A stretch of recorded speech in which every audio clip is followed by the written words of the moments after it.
A medieval famine never arrived with dramatic thunder, ominous music, or a town crier shouting, "Good people, kindly panic." No, famine was slower, quieter, and significantly ruder than that. It crept into daily life the way a damp draught sneaks into a cottage.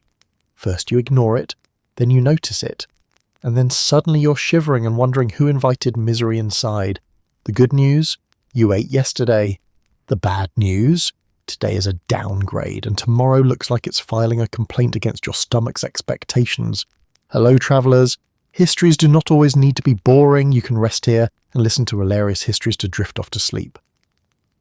Before we continue, leave a comment to let me know when and where you are listening to this, and hit the subscribe button, but only if you enjoy what I do here. Let's begin. It all usually began with something deceptively boring: the weather. Medieval Europeans had no meteorologists, no 7-day forecasts, and no understanding of things like crop cycles or climate patterns. They just knew that if the sky misbehaved, disaster followed. First came too much rain or too little rain, or rain at the wrong time, which in a farming world is like having the worst manager scheduling your life. Fields that normally promised wheat, barley, or rye began looking less like the foundation of the food supply and more like a mud bath with identity issues. Farmers, who depended on good harvests for everything from feeding livestock to feeding themselves, watched the early signs with growing dread, the medieval equivalent of seeing your paycheck shrink before payday even arrives. But even then, people didn't panic. After all, crops had bad years before, and villages were used to being tough. They still had last year's grain stored away, some preserved beans and peas, maybe a smoked ham hanging in the rafters if they were lucky or wealthy or had recently bribed a pig. Life went on. Bread was still baked, stews still simmered, and people still argued over whose cow had wandered into whose field. The trouble was that famine was a multi-step descent, and step one always involved pretending everything was fine. Then came the marketplace signals. Bread sellers began stretching their loaves by adding more filler ingredients, not bark or sawdust yet, that delight comes later, but still enough to make the bread feel strangely lighter, like it had aspirations of becoming a cloud. Prices crept up, not enough to cause riots, but enough that you definitely noticed you were paying more for something that tasted like it had given up. Millers grew mysterious, quietly adjusting measurements with the subtlety of someone who absolutely swears the flour weighed the same last week.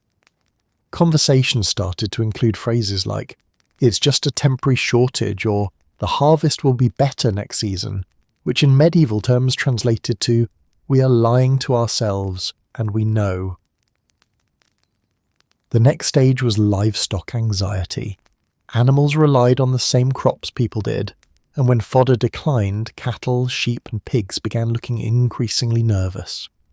Medieval people kept a close eye on their animals, not because they were sentimental, but because those animals were walking, mooing food investments. If your cows grew thin too early in the year, it meant your future milk, cheese, meat and butter were all shrinking in the same unfortunate direction. Even before humans felt true hunger, they sensed famine through the behaviour of their livestock. Animals grew restless, pastures bare, and barns uncomfortably quiet. Experienced farmers recognised the signs and muttered the kind of prayers that suggested they were not expecting God to pick up the call. Then storage barrels began emptying faster than they filled. Grain bins that once felt reassuringly full now echoed slightly when tapped. Families started quietly rationing, not out of catastrophe, but out of that instinctive ancestral knowledge that if you eat too comfortably now, you suffer later. Dinners grew plainer, simpler, less joyful.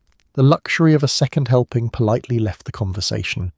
People assured each other the next harvest would fix everything, but their hands measured flour more carefully than their words admitted. As early scarcity grew into genuine concern, medieval communities began to shift emotionally as well. Hunger wasn't yet overwhelming, but awareness sharpened. People noticed how much their neighbours bought, how much they stored, whether someone's household still smelled like they were cooking real meals. Suspicion, a close companion of famine, started appearing at the village gatherings, behind church pews, and in everyday gossip. Someone somewhere was eating better, and that became both fascinating and infuriating. By this point, the famine had not yet fully arrived, but it had pulled up a chair and was getting comfortable. Households saved scraps they once would have tossed to dogs. Children were told to eat slower, savour more, and stop asking when the feast days were coming back. Travellers brought news of shortages in nearby regions, which spread fear like wildfire because medieval people depended on trade as much as the fields.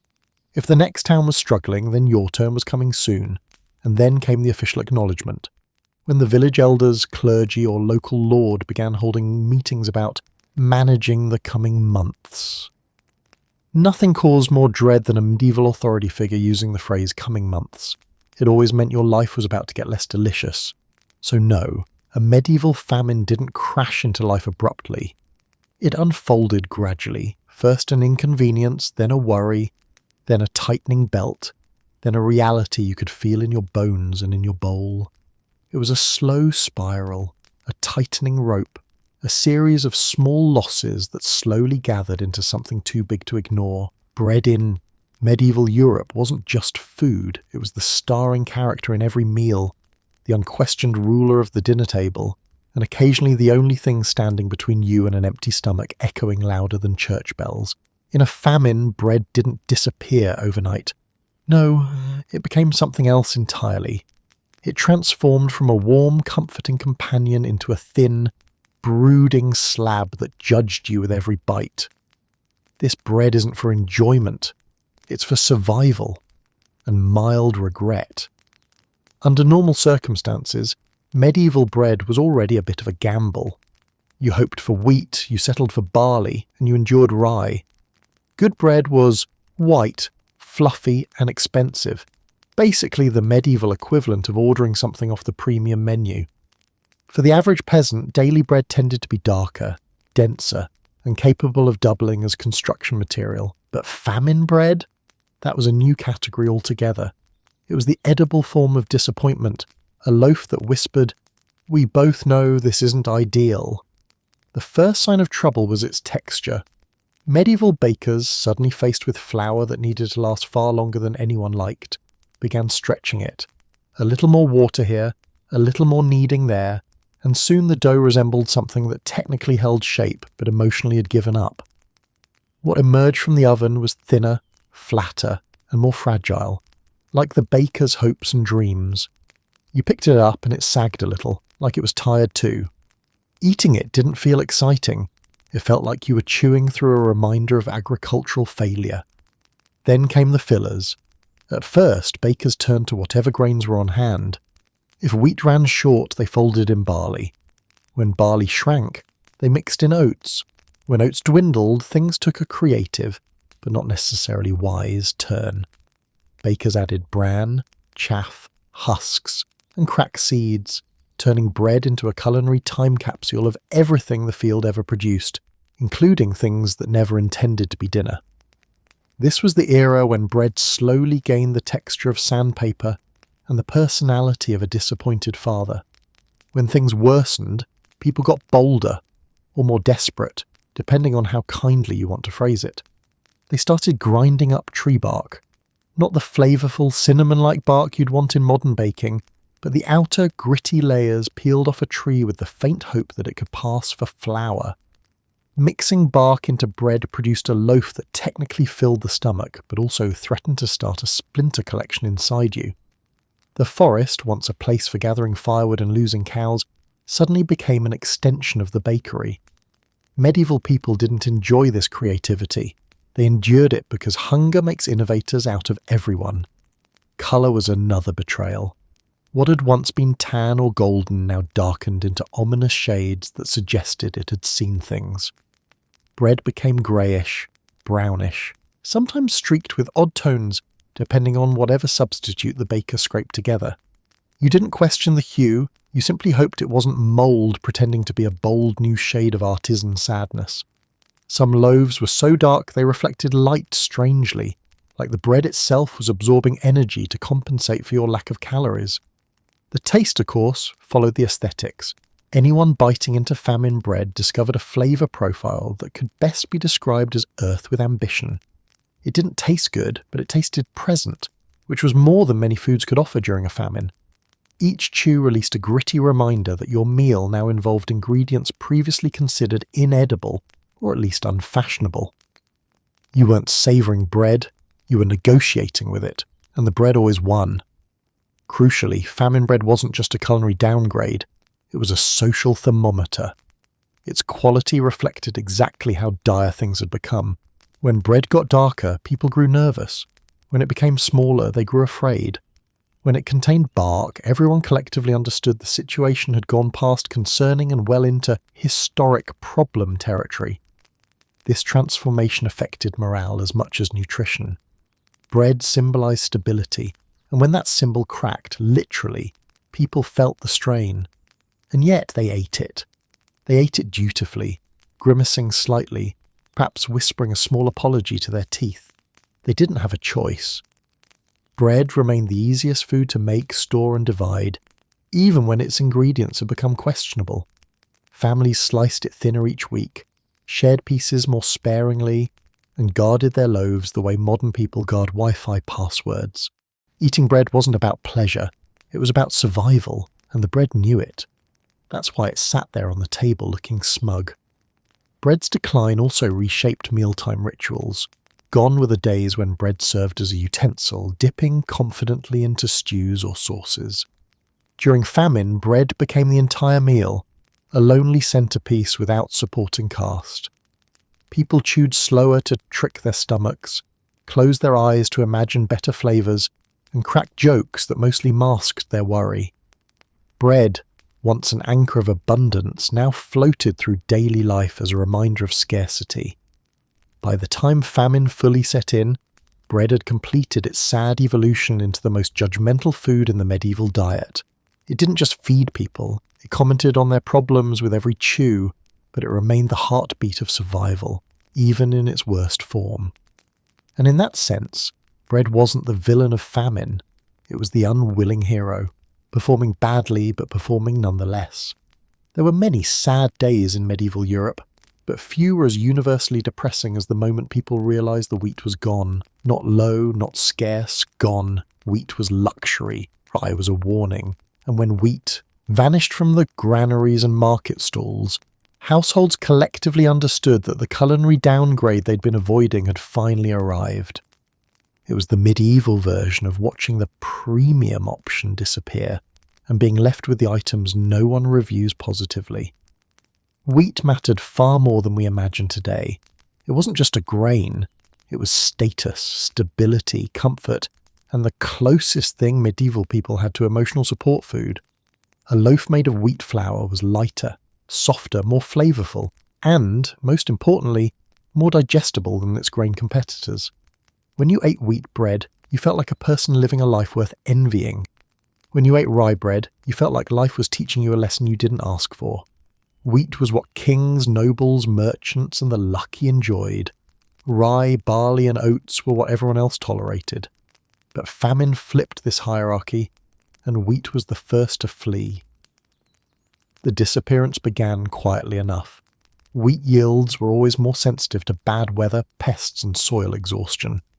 While other grains could endure hardships with stubborn, almost spiteful resilience, wheat was delicate, too refined for the coming chaos. Poor harvests always hit wheat first, and because everyone wanted it, demand surged as supply fell. Bakers saw it vanish from their storerooms. Millers found wheat sacks suspiciously light. Wealthier households purchased more just in case, accidentally hastening the disappearance for everyone else.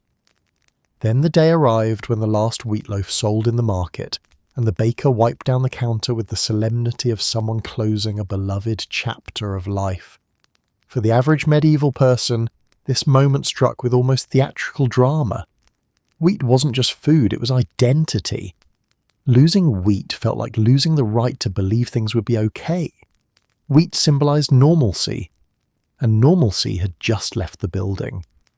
Once wheat vanished, medieval diets pivoted sharply toward the inferior but dependable grains, rye, barley, and oats. Each came with its own personality, none of which were particularly cheerful. Rye was sturdy and reliable, but it produced bread with a dense, slightly sour character that felt more like a moral lesson than a meal. It was the grain equivalent of an older relative saying, "In my day we appreciated what we had," while handing you something edible but not enjoyable. Rye was the first sign that life had taken a sharp turn downward. It let you know you weren't starving yet, but famine was watching. Barley was even more of a compromise. Humans could eat barley bread, but they preferred barley beer. Turning barley into bread created a heavy, coarse loaf that filled the stomach, but deeply offended the taste buds. Barley was a stubborn, practical grain, the kind you relied on only because everything else had failed you. Its bread felt like chewing on determination itself. Then there were oats. Oats were not particularly cooperative when it came to bread making because they lacked gluten, the magical ingredient that makes dough stretch and rise instead of collapsing in existential despair. Oat bread tended to be crumbly, fragile, and deeply aware of its own shortcomings. Still, people ate it because it was there, and famine didn't allow anyone to be picky. Oats worked best as porridge, a word that, during a famine, meant warm mush that pretends to be comforting. This shift from wheat to these grains wasn't merely a matter of flavour or texture, it was psychological. Wheat had been a link to prosperity and health. Inferior grains signalled decline. People felt it in their stomachs and their spirits. Even medieval medical theory ranked foods by how much they contributed to bodily balance. Wheat was believed to strengthen you. Rye and barleys were thought to be heavier and less nourishing. Oats were considered good for animals but questionable for people. Losing wheat meant losing not only good meals but also the belief that your body could stay strong through hardship. And then there was the social angle. Wheat consumption had always been stratified by class. Nobles ate fine white wheat bread daily. Town merchants and skilled workers enjoyed wheat regularly. Peasants had it far less often, but even they marked special occasions, feasts, weddings, baptisms, with wheat flour as a treat. Wheat put everyone briefly on equal footing. Without wheat, those moments disappeared. Celebrations became quieter, humbler, a touch sadder. When famine arrived, even the wealthy found their wheat supplies dwindling faster than they liked. Everyone felt the loss, even those who normally didn't feel much at all. Households began adjusting recipes, grinding grains differently, and experimenting with mixes that stretched whatever flour they had left. You could almost hear medieval kitchens collectively sigh as they realised innovation was no longer optional. Bakers adapted as well, creating darker, heavier loaves that communicated hunger far more clearly than words ever could. People looked at these breads and understood their future without needing prophecy. This was the new reality until the next harvest, or the one after that, if they made it that far. Of all the changes famine brought, the disappearance of wheat carried a special emotional weight. It meant comfort was gone, habit was gone, a piece of cultural identity was gone, and even though rye, barley and oats kept people alive, they didn't fill the space wheat left behind. Wheat's absence marked the beginning of true famine, a silent announcement that life had taken a downturn that no one could ignore or bake their way out of. When famine tightened its grip, medieval Europeans learned a universal truth: if it fits in the pot, it's dinner. Soup became the era's culinary lifeline, not because anyone preferred it, but because boiling things was the only reliable method of convincing food that didn't really want to be food to surrender whatever calories it had left. Soup wasn't a meal, it was a negotiation, and the pot always knew when you were desperate. Under ordinary circumstances, medieval soups could be hearty affairs, thick pottages filled with grains, vegetables, meats, or at least something that once dreamed of being flavourful. But famine stripped those pots bare. Suddenly, the difference between soup and hot water with ambition grew dangerously thin. Families gathered around steaming bowls that smelled promising, but tasted like disappointment steeped in modest optimism. Every sip was a reminder that hunger had excellent timing and terrible manners. The first ingredients to enter the pot were kitchen scraps, those odd ends and unwanted bits normally tossed to animals or forgotten behind a storage jar. Onion skins, wilted herbs, pea shells, and vegetable tops all found second careers as broth makers. These scraps didn't provide a luxurious meal, but they did give the boiling water a personality, faint though it was. The broth might pick up a ghost of onion or a whisper of greenery, just enough to trick the senses into believing effort had been made. When scraps weren't enough, medieval cooks turned to bones. Bones from last month's meals, last season's livestock, and in especially grim times, bones that no one remembered cooking in the first place. Hunger has a way of reviving memories and forgotten carcasses. Bones were boiled for hours, sometimes days, until they were so exhausted they practically apologised. The resulting broth wasn't rich, but it held the essence of nourishment, diluted though it might be. A well-boiled bone could surrender surprising flavour, a kind of last act of generosity. Once soft enough, some people crushed the bones further to extract anything resembling protein. The line between resourceful and tragic blurred significantly during famine. Then came the weeds. Medieval Europeans already knew which wild plants were edible, but famine expanded that list dramatically. Nettles, sorrel, and dandelion greens, all normally tolerated or ignored, became essential. A handful of gathered leaves tossed into the pot gave the broth a greenish tinge that felt nutritious even when it wasn't. The problem, of course, was consistency. Some weeds boiled into mild, leafy threads.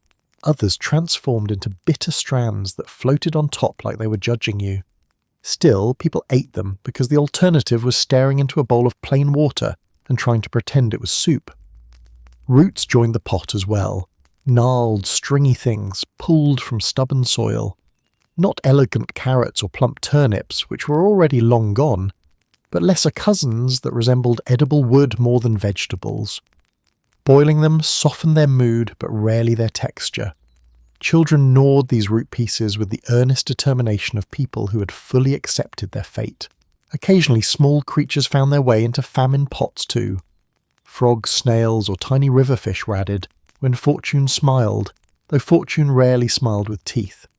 These additions were not meant to make the soup gourmet.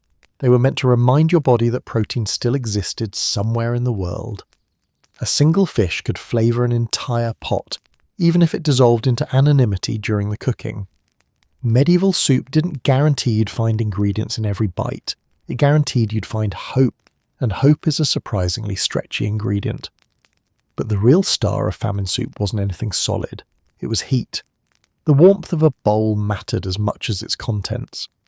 Hot liquid filled the stomach in ways cold food never could. It tricked hunger into quieting down for an hour or two, offering temporary peace.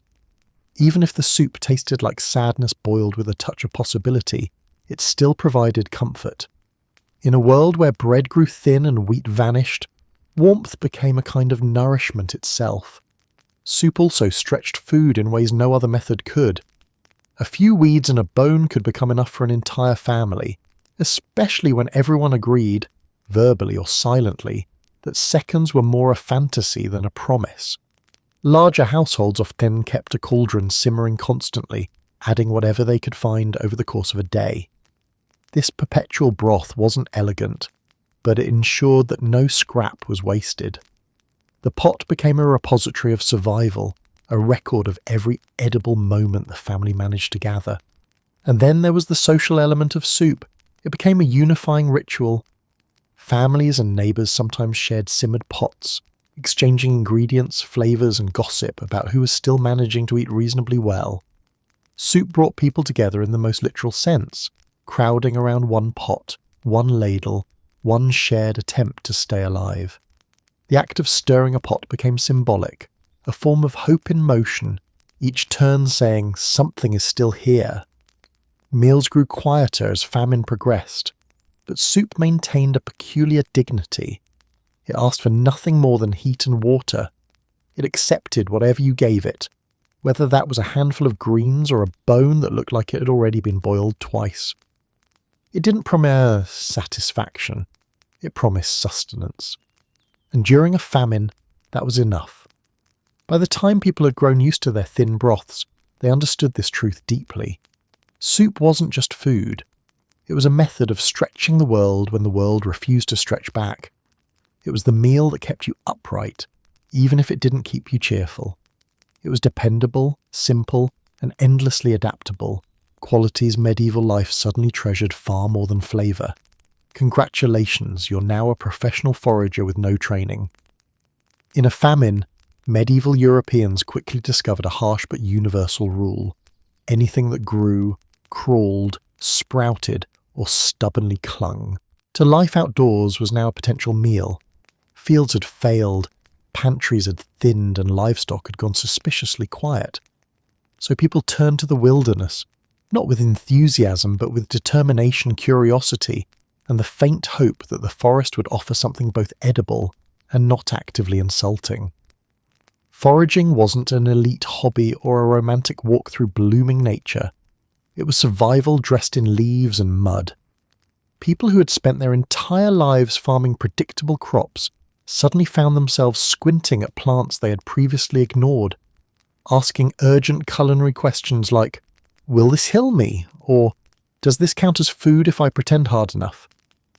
And since most medieval peasants weren't botanists, the learning curve was steep and occasionally poisonous. The first plants to earn widespread attention were nettles, a leafy green best known for its delightful habit of stinging anyone foolish enough to touch it. Under normal conditions, nettles were something you avoided. But famine has a way of rearranging your relationship with danger. Cooked correctly, nettles softened into harmless spinach-like leaves with surprising nutritional value. People gathered them by the armful, wearing makeshift gloves made from cloth scraps, bark, or sheer desperation. The resulting dishes ranged from mildly pleasant to, well, at least it's warm. Nettles gained fame as the plant that hurt you, fed you, and occasionally made you question your life choices, all in one day. Dandelions soon followed. Modern people see dandelions as weeds. Medieval famine survivors saw them as salvation wearing a yellow hat. Every part of the plant was usable. Leaves for boiling, roots for roasting, flowers for adding a cheerful colour to meals that otherwise resembled a pot of boiled sadness. Dandelion leaves were bitter, yes, but bitterness became a flavour people learned to interpret as, "This will keep me alive another afternoon." Roots, once cleaned and chopped, softened into earthy pieces that thickened broths and pretended to be vegetables. Dandelions spread everywhere, which made them reliable, an essential quality in a crisis where reliability was in short supply. As the situation worsened, people widened their search. Sorrel, chickweed, woodruff, plantain leaves, and countless unnamed forest greens entered the medieval cuisine through sheer necessity. Families made mental maps of where certain plants grew, near old walls, beside riverbanks, at the edge of fields where farming tools had never reached. Groups often foraged together, partly for efficiency and partly because spotting edible plants was easier when multiple sets of eyes were squinting at the ground. The countryside became a vast grocery store with terrible signage, unpredictable stock, and no return policy. Roots became especially important. When edible leaves thinned with the seasons, people dug deeper, literally. Burdock roots, wild parsnips, and a variety of tough, fibrous taproots emerged from the dirt like forgotten medieval blessings. They were rarely tender and never glamorous, but they offered bulk and calories. Digging for roots was hard work, often requiring tools, time, and resolve. The earth resisted giving up its nutrition, and people earned every meal with sweat and sore backs.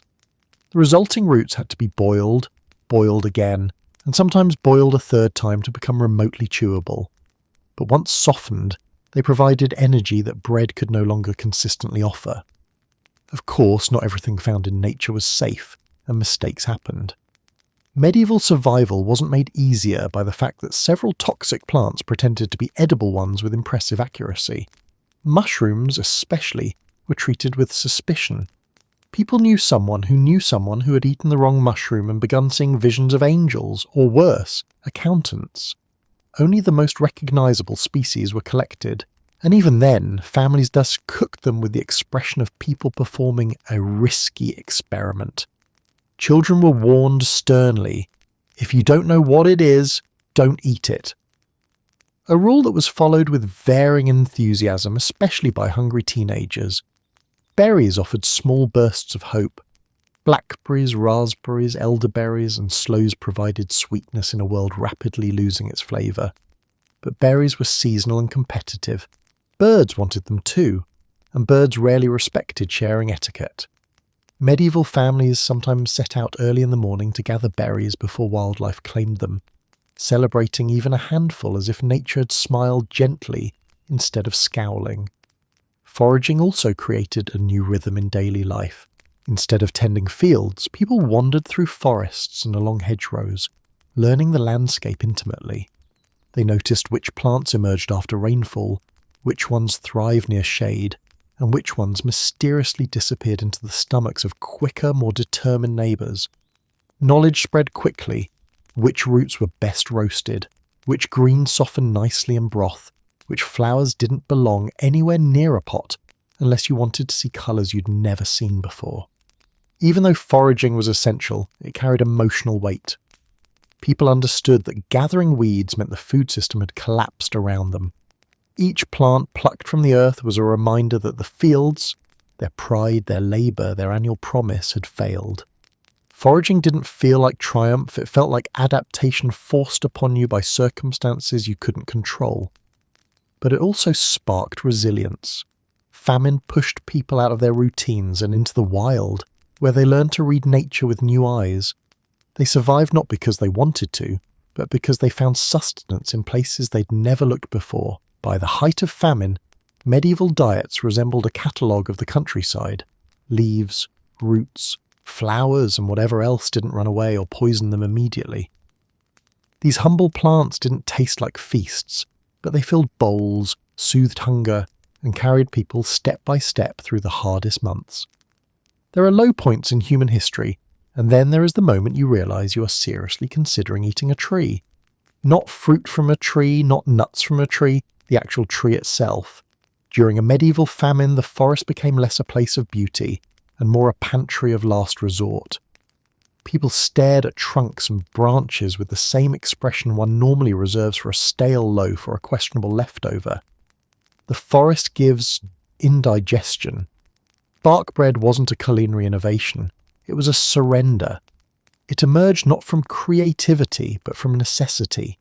The kind of necessity that arrives when grain stores have vanished, fields have failed, and the only thing between you and an empty stomach is an oak that did absolutely nothing to deserve this relationship. The harsh truth was simple. Bark could be ground into something that looked like flour when you squinted hard enough. And in a famine, looking like often counted as close enough. But not just any bark would do. Medieval people quickly learned, sometimes painfully, that the outer rough layer of bark was too tough and too filled with tannins, a fancy word for things your stomach wants nothing to do with. Instead, they targeted the inner bark, called the cambium, a thin, flexible layer that could be peeled, dried, and ground. Cambium was the closest thing nature offered to a carbohydrate when actual carbohydrates had taken an extended vacation. It was edible in the same way chewing paper is technically edible, possible but not advisable unless circumstances are extremely unkind. The preparation process was tedious, exhausting, and humiliating for everyone involved. You didn't peel bark from a tree with pride. You did it because hunger had quietly negotiated away your dignity.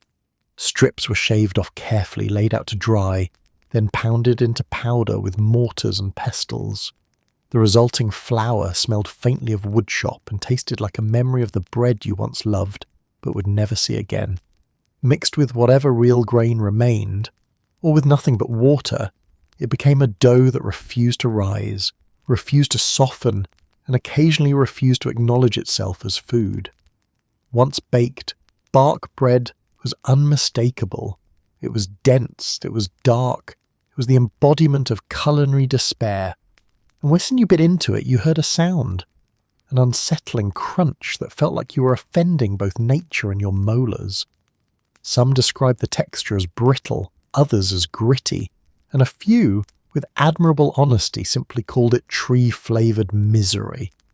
Still, it filled the stomach, not with satisfaction perhaps, but with something solid enough to quiet hunger for a while. The trouble was that bark bread carried risks. Real flour contained nutrients. Bark contained, well, structural integrity. Eating too much of it delivered calories without actual nourishment, leading to weakness, digestive issues, and the sort of stomach discomfort that reminded you the body has limits. In extreme cases, bark-heavy diets contributed to malnutrition severe enough to cause long-term harm. Even medieval medical writers, who believed in cures like plasters made from pigeons, warned against relying on bark bread. If medieval doctors tell you something is a bad idea, you can be certain it's a catastrophically bad idea. Then there was sawdust, the even bleaker cousin of bark. When wood needed to be cut for fuel or repairs, sawdust was left behind, tiny particles that no medieval person thought of as edible until hunger reshaped their imagination. Mixed with flour, it stretched bread further than anyone wanted. Mixed with bark, it created something that resembled a loaf but behaved like a building material. It added bulk but no nutrition, turning bread into a digestive obstacle course. If bark bread was unpleasant, then sawdust bread was actively resentful. Despite the risks, these fillers spread across famine-stricken areas because they were abundant and didn't require trade, farming, or luck. Every village had trees, every family could produce sawdust. And in a world where survival meant making food appear out of nowhere, bark and wood particles became grimly practical. Even those who knew the dangers sometimes resorted to them, because the alternative was watching children go to sleep hungry. Desperation makes poor ingredients seem noble. Using bark also reflected the broader psychological state of famine society. It signalled that the community had moved past the point of scarcity and into the territory where survival overshadowed taste, tradition, and pride. When bark bread appeared on the table, no one asked questions, no one complained. They simply chewed, slowly, hoping the crunching didn't mean something important inside their mouth had cracked. Still, even in the midst of this grim culinary era, people found small ways to cope. Some toasted bark bread to disguise its flaws, others mixed in herbs or roots to soften the bitterness. A few simply dipped it in whatever thin broth they could muster, letting it dissolve enough to swallow without wincing. Famine teaches creativity, but it teaches humility even faster. When harvests eventually improved and real flour returned, people abandoned bark bread with stunning speed. No nostalgia, no recipes passed down, no fond reminiscence. Bark bread didn't become a historical dish preserved for festivals. It became something forgotten the instant forgetting was possible. The memory lingered only as a warning. If you ever find yourself peeling bark from a tree and calling it meal preparation, something has gone terribly, terribly wrong. The disappearance of meat during a medieval famine wasn't dramatic. No one woke up to find cows packing their bags, pigs writing farewell notes, or chickens politely announcing early retirement. The process was slow, steady, and heartbreakingly logical. First the cow goes, then the strength goes with it. In normal times, meat already played a smaller role in the average medieval diet than we might imagine today. Most people didn't enjoy regular roasts or sizzling cuts. Animals were too valuable alive. Cows produced milk, oxen ploughed fields, sheep grew wool, goats contributed both milk and trouble, and pigs. Well, pigs were walking future feasts, but only when circumstances were right. Meat was eaten during holidays, celebrations, or moments when life briefly looked generous. In daily life, it appeared sparingly in small quantities with a sense of gratitude. But when famine arrived, meat became a strategic resource rather than a food. Every animal embodied a choice. Eat it now and survive today, or keep it alive and hope it helps you survive next month. This was not a philosophical dilemma, it was a practical one.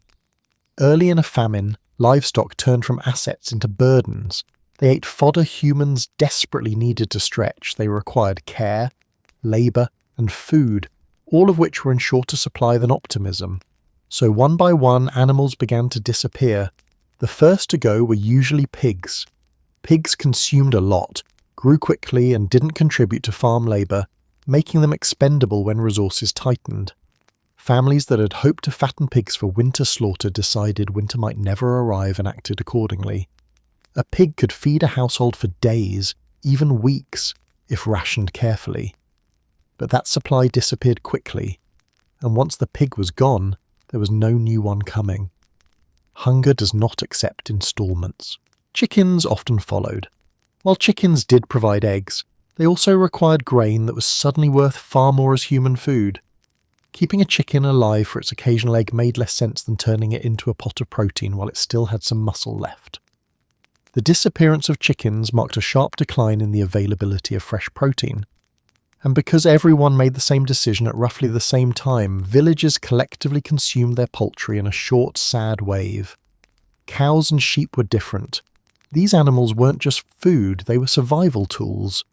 Cows produced milk, which could be transformed into butter and cheese, providing fat and protein long after meat would have run out. Sheep produced wool, an absolute necessity in colder regions. So when these animals were slaughtered, it meant the famine was not just inconvenient, it was catastrophic. Milk-producing animals were kept alive as long as humanly possible. The choice to slaughter a cow was made with crushing gravity. Once it happened, the family lost its dairy supply indefinitely. But in extreme scarcity, even these animals couldn't be supported. Fields that once fed them had failed. Hay stores were empty. Keeping a cow alive could cost a household its chance at survival. And so cows, too, eventually disappeared, leaving tables emptier and future winters colder. Livestock markets became scenes of quiet desperation. People tried to sell their animals before they starved, hoping to trade failing assets for grain, flour, or anything edible. But buyers were in short supply. No one wanted animals they couldn't feed. Prices plummeted, and animals that had once symbolized wealth were sold for shockingly low sums. For many families, watching a beloved ox or cow leave the farm for a fraction of its value was a famine memory more painful than hunger. As meat sources dwindled, protein intake dropped sharply. Muscles weakened, immune systems faltered. Work that once felt difficult now felt impossible. The physical decline was noticeable. Men who once swung tools with confidence now leaned heavily on them. Women who carried heavy burdens daily found themselves sitting more, standing less. Even children, normally resilient bundles of chaos, grew quieter, slower, and tired more easily. When meat vanishes, strength goes with it. Some households turn to less conventional sources of meat, though with great reluctance. Animals that died naturally were sometimes cooked if they seemed safe enough, a gamble that could end either in much-needed nourishment or several days of regrettable symptoms. In extreme cases, famine pushed communities to consume animals typically considered inedible or taboo. But these choices didn't reflect preference. They reflected desperation. By the middle of a famine, the animal sounds that once filled villages, mooing cows, bleating sheep, grunting pigs, clucking chickens, quieted. Silence settled over farms in a way that felt unnatural, like the land itself was holding its breath. Without animals, farms were emptier. Without meat, meals were thinner. Without protein, bodies grew frail, and yet medieval people endured. They stretched broths using bones long after their animals were gone. They used scraps found in forgotten corners of the kitchen.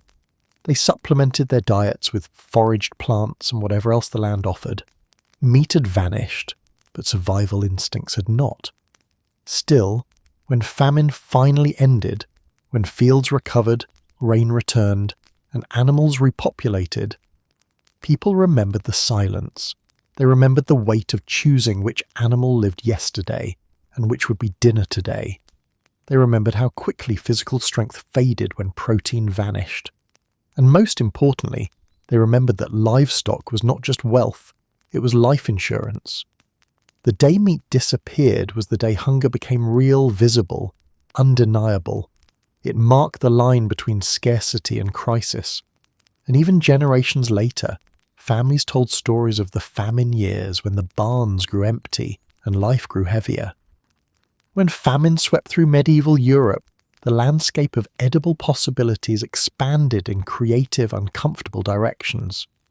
The rule was simple: if it swims or hops, it's now suspiciously dinner-shaped. Rivers, ponds, marshes and ditches suddenly transformed into bustling supermarkets, albeit ones where the products were slippery, quick and deeply uncooperative. With livestock gone or rapidly disappearing, people hunted for protein wherever nature still moved. Waterways became lifelines. Medieval Europeans had always fished, but famine elevated fishing from a practical skill to a desperate art form. Every creek became an opportunity. Every pond became a battleground. Every riverbank became a gathering place where dozens of hungry people stood with nets, baskets, improvised traps, and the kind of focused expression one normally associates with people waiting for bread to come out of the oven. Even shallow puddles received unexpected scrutiny.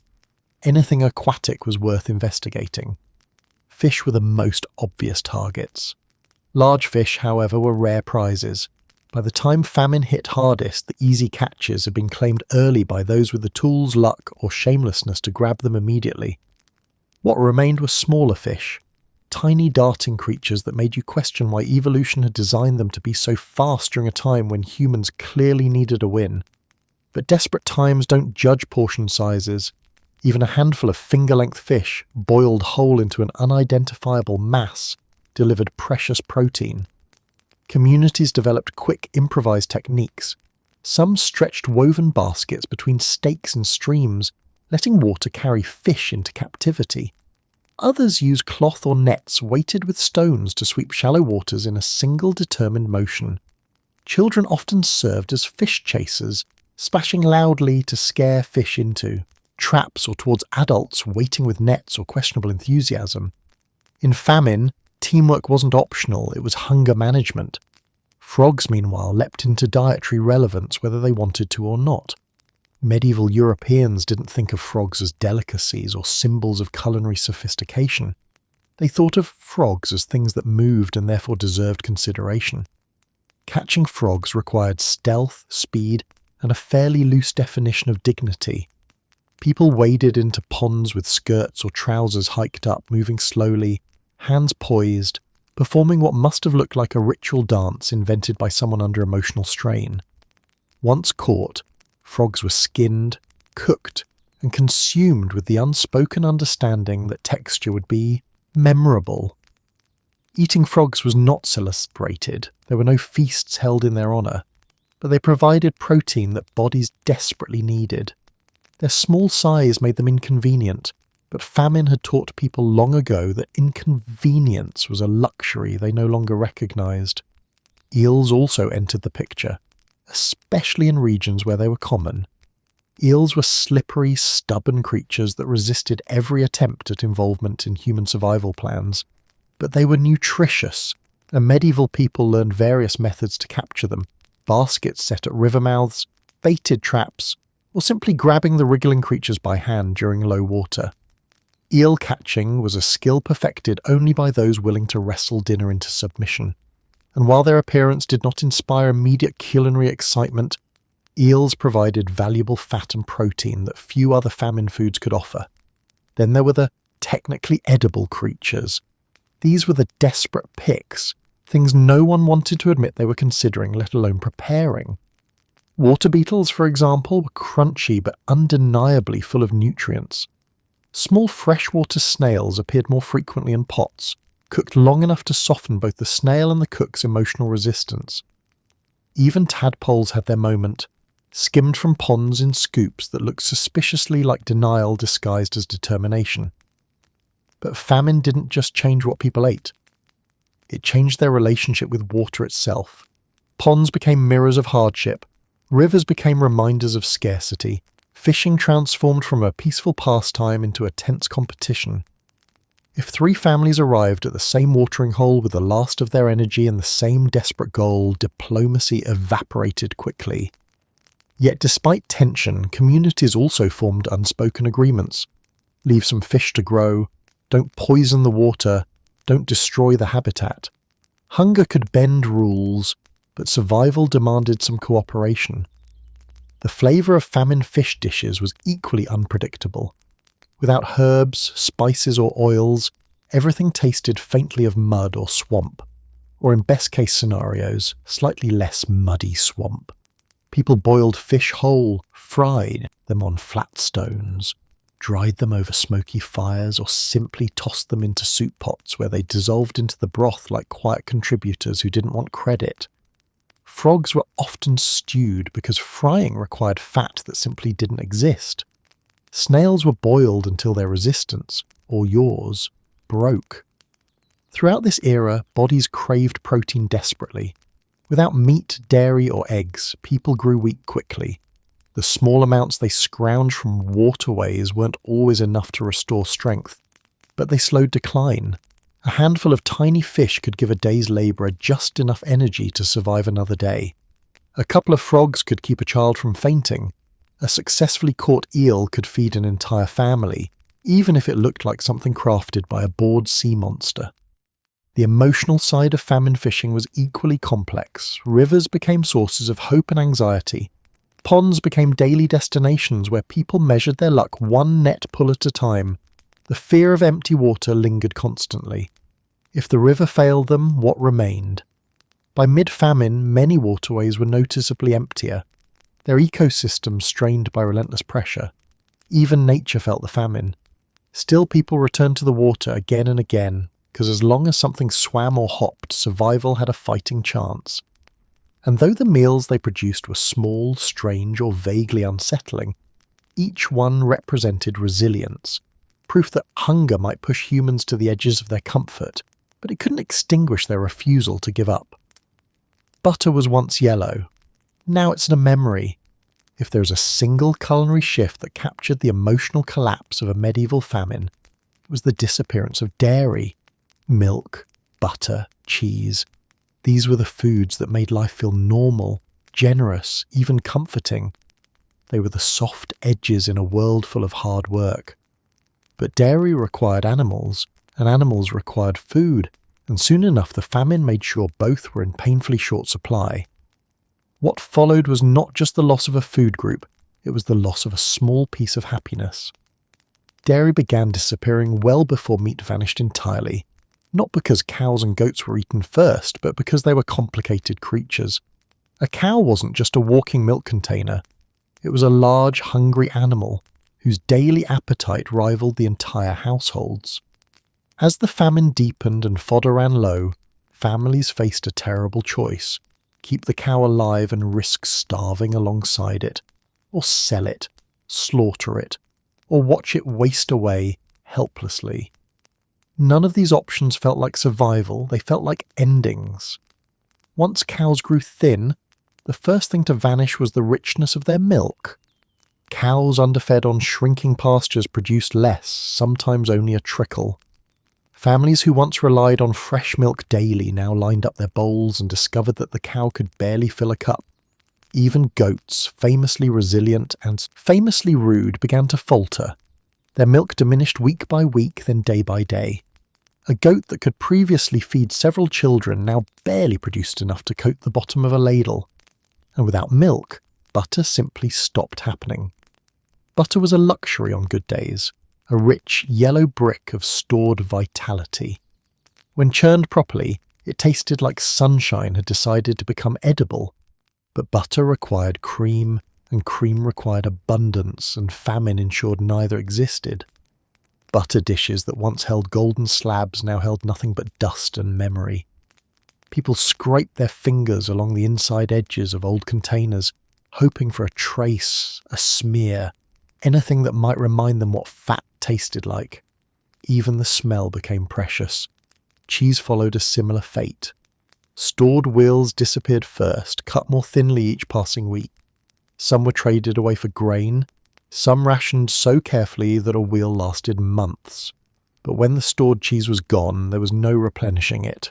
No milk meant no curds meant no cheese, and no cheese meant meals lost the last bit of substance they still possessed. Dishes that once relied on a handful of curd for richness now tasted hollow, watery, and relentlessly plain. The loss of fat hit hardest. Humans can endure many things, but the disappearance of dietary fat is a uniquely draining ordeal. Without butter or cream, medieval diets turned alarmingly lean. Bread and broth filled the stomach but didn't replenish energy. For labourers, this was devastating. Muscles weakened faster than before. People tired earlier in the day. Work that once required effort now demanded strength they no longer possessed. In many ways, the famine didn't simply make people hungry, it made them fragile. Some families tried to stretch the last remnants of dairy with increasingly dubious strategies. A spoonful of butter might be melted into a pot to flavour an entire cauldron of soup, even if no one could taste it. Cheese rinds, once discarded as tough and useless, were now boiled repeatedly, coaxing out any hint of richness.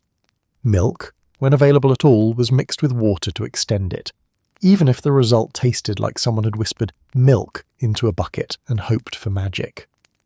But these efforts were temporary illusions. The famine was patient, and it waited them out. The emotional impact of losing dairy was profound. Milk wasn't just sustenance, it was associated with tenderness, childhood, and maternal care. Butter was tied to celebration and abundance, cheese was pride, preserved skill, and the taste of home. When these disappeared, meals became colder, harsher, and more symbolic of the world outside. The table no longer held comfort, it held reminders of everything that was slipping away, and yet, even during famine, cows and goats remained symbols of hope. Families who managed to keep a single animal alive through the worst months clung to it with fierce determination. These animals were not merely livestock, they were future survival embodied. Keeping them alive required enormous sacrifice. People fed them handfuls of weeds or scraps of straw they could have eaten themselves. Some travelled miles to find even a patch of edible growth. Their hope was simple. If the animal survived until the rain returned, the family might survive too. But for most, that dream didn't hold. Barns emptied quietly, without ceremony. Milk pails hung unused, churns were pushed aside. Famine took many things loudly, but it stole dairy silently, leaving only emptiness where richness had once been. When famine finally loosened its grip and milk returned to the pail in real quantity, it must have felt like witnessing a miracle. Butter regained its colour, cheese returned to tables, and for a moment, people remembered who they were before hunger had reshaped them. Dairy wasn't just food, it was the return of normal life, a small but powerful assurance that the world could be kind again. In every medieval famine, one truth held steady. Hunger was universal, but how you experienced that hunger depended heavily on the size of your purse. The rich did not starve first, they did not starve fastest, and they certainly did not starve quietly. While peasants worried about whether anything edible existed within a 10-mile radius, nobles were lamenting the downfall of life's true tragedies. Bland meat, dull wine, and a noticeable reduction in imported delicacies. The famine is terrible. The wine selection is also disappointing. Wealth reshaped famine into a slower, softer, but still troubling ordeal. Elites had granaries, real ones, not the modest biz peasants called storage. They had servants to monitor supply, re-evaluate portions, and ensure that nothing spoiled. They had access to preserved foods, imported goods, and connections capable of producing miracle markets that somehow appeared when the right coin was offered. In other words, the rich had options, not good options, but options nonetheless. Still, even nobility couldn't pretend forever. Their tables shrank, their courses shortened, and their kitchens grew quieter. While a peasant ate bark bread and prayed for rain, a noble might sit down to a meal that technically counted as full, but lacked the extravagance they'd once taken for granted. Spices became scarce, salted meats dwindled. Butter, already disappearing across the countryside, became precious even in wealthy households. For nobles accustomed to fatty dishes, delicate pastries, and rich sauces, the transition to rationed meals felt like a personal insult from the universe. Instead of roasting entire animals, kitchens shifted to stews that stretched ingredients further. Instead of servants bringing trays piled with bread, the baskets felt a little lighter, the slices mysteriously thinner. And when someone noticed the bread had transitioned from comforting wheat to uncomfortable barley, the reaction was not graceful acceptance, it was dignified suffering. Barley, a noble might mutter bitterly, as though the grain had personally offended their lineage. Rationing among the elite did not resemble the grim rationing peasants faced. It was mathematical, controlled, and carefully planned. Stewardship became a critical skill. The household steward, whose usual job was to maintain order, manage supplies, and prevent the kitchen from accidentally setting something on fire, suddenly found himself calculating exactly how much food could be consumed without diminishing long-term survival. Servants were instructed to portion more sparingly. Breakfast became smaller. Banquets became symbolic instead of the indulgent. The wealthy still ate better than everyone else, but the edges of luxury frayed. Substitution became its own art form. Instead of imported figs, nobles ate local berries. Instead of sweet pastries, they ate coarse cakes. Instead of fine wine, they drank ale, and complained about it extensively. Rich households experimented with unfamiliar grains, unusual vegetables, and whatever could be acquired through networks of merchants who operated in the shadowy intersection between legitimate trade and famine opportunism. These substitutions sometimes worked, but more often they produced dishes that made cooks wince and nobles sigh dramatically. The act of hoarding, however, was where class differences became most glaring. While peasants stared at empty shelves, wealthy families quietly stored grain in locked rooms, hidden alcoves, and sometimes entire floors of their estates. Hoarding was not only common, it was expected. Scarcity made every kernel valuable, and nobles protected their stockpiles with the zeal of dragons guarding treasure. Servants caught stealing from these reserves were punished harshly, because in a world collapsing into hunger, even crumbs held power.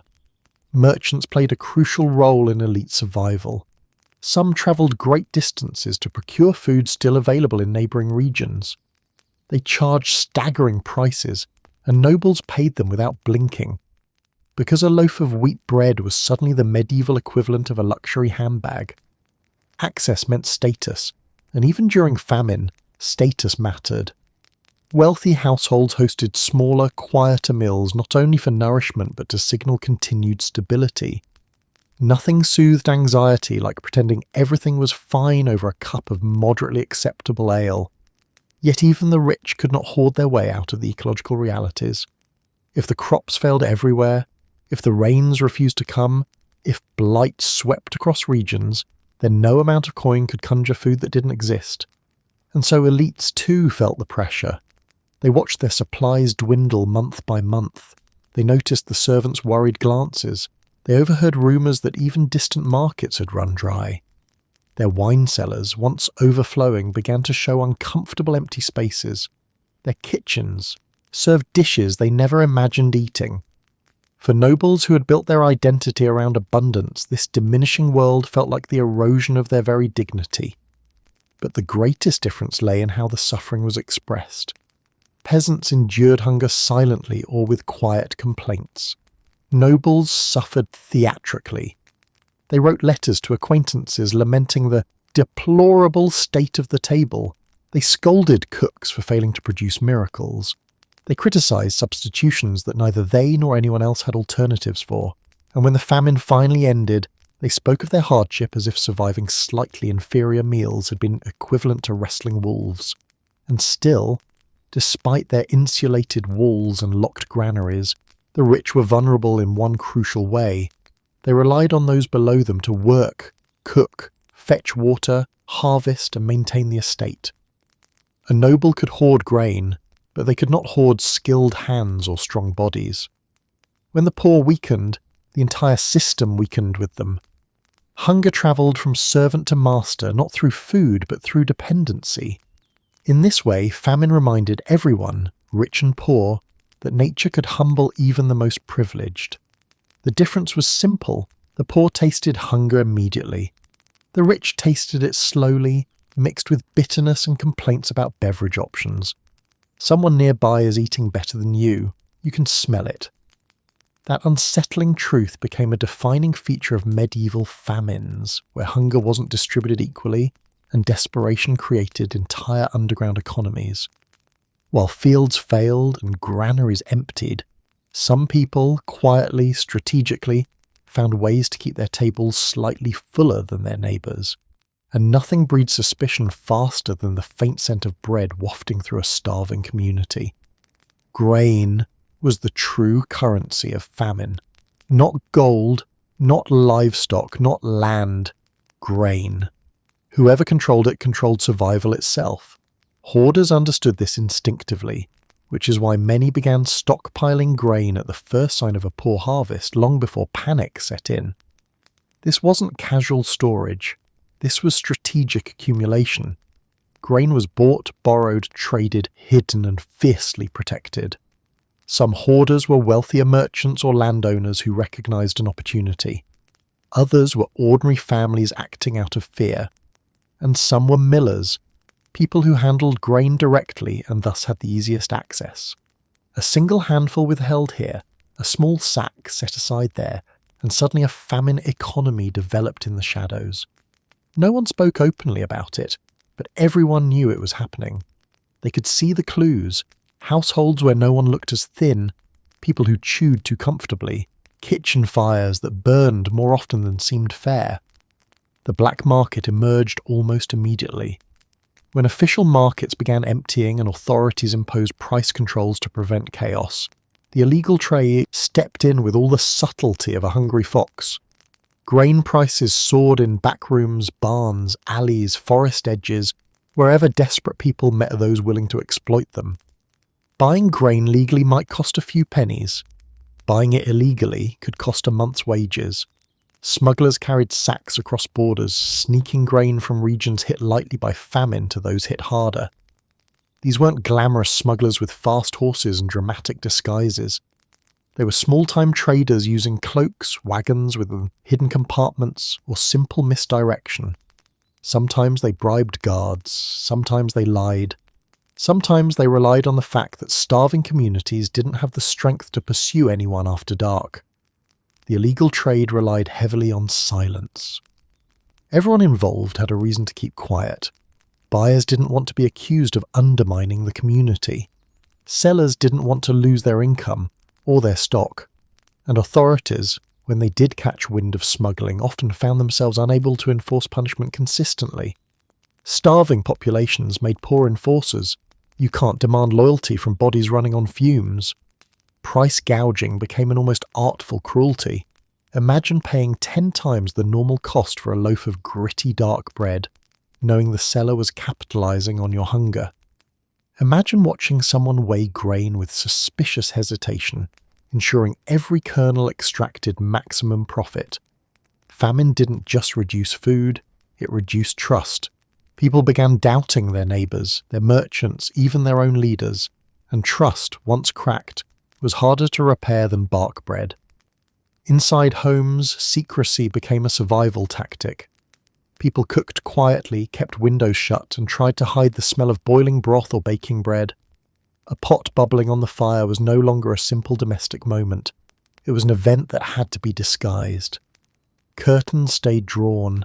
Hearths burned low. Meals happened late at night or at odd hours, when fewer neighbours were likely to notice. Kitchens, once loud with clattering pots and family chatter, grew silent. Parents taught their children not to talk about what they ate, especially if they had managed to acquire something better than the average household. A careless comment from a child could bring unwanted attention, in some cases even theft. This silence was not born of pride but fear. Famine made everyone sensitive to the idea that any family doing too well must be doing something suspicious, even if they were merely lucky. Authorities attempted interventions, but famine makes enforcement slippery. Laws against hoarding were passed in many regions. Officials ordered inspections of barns and granaries. Markets imposed controlled prices, but these efforts often came too late, were inconsistently applied, or fueled resentment rather than fairness. The people tasked with enforcing the rules were often hungry themselves. and temptation followed them like a shadow. Meanwhile, entire communities developed rumours, whispers of someone with secret grain buried beneath their house, of merchants hiding sacks in false floors, of monasteries with locked storerooms. Some of these stories were true, others wildly exaggerated by hunger and jealousy. But all of them reveal the same truth. Famine made people look at each other differently. Even generosity became suspect. A family that shared too much might be accused of hiding even more. There were darker edges too. Theft increased. Break-ins targeted barns, mills, and kitchens.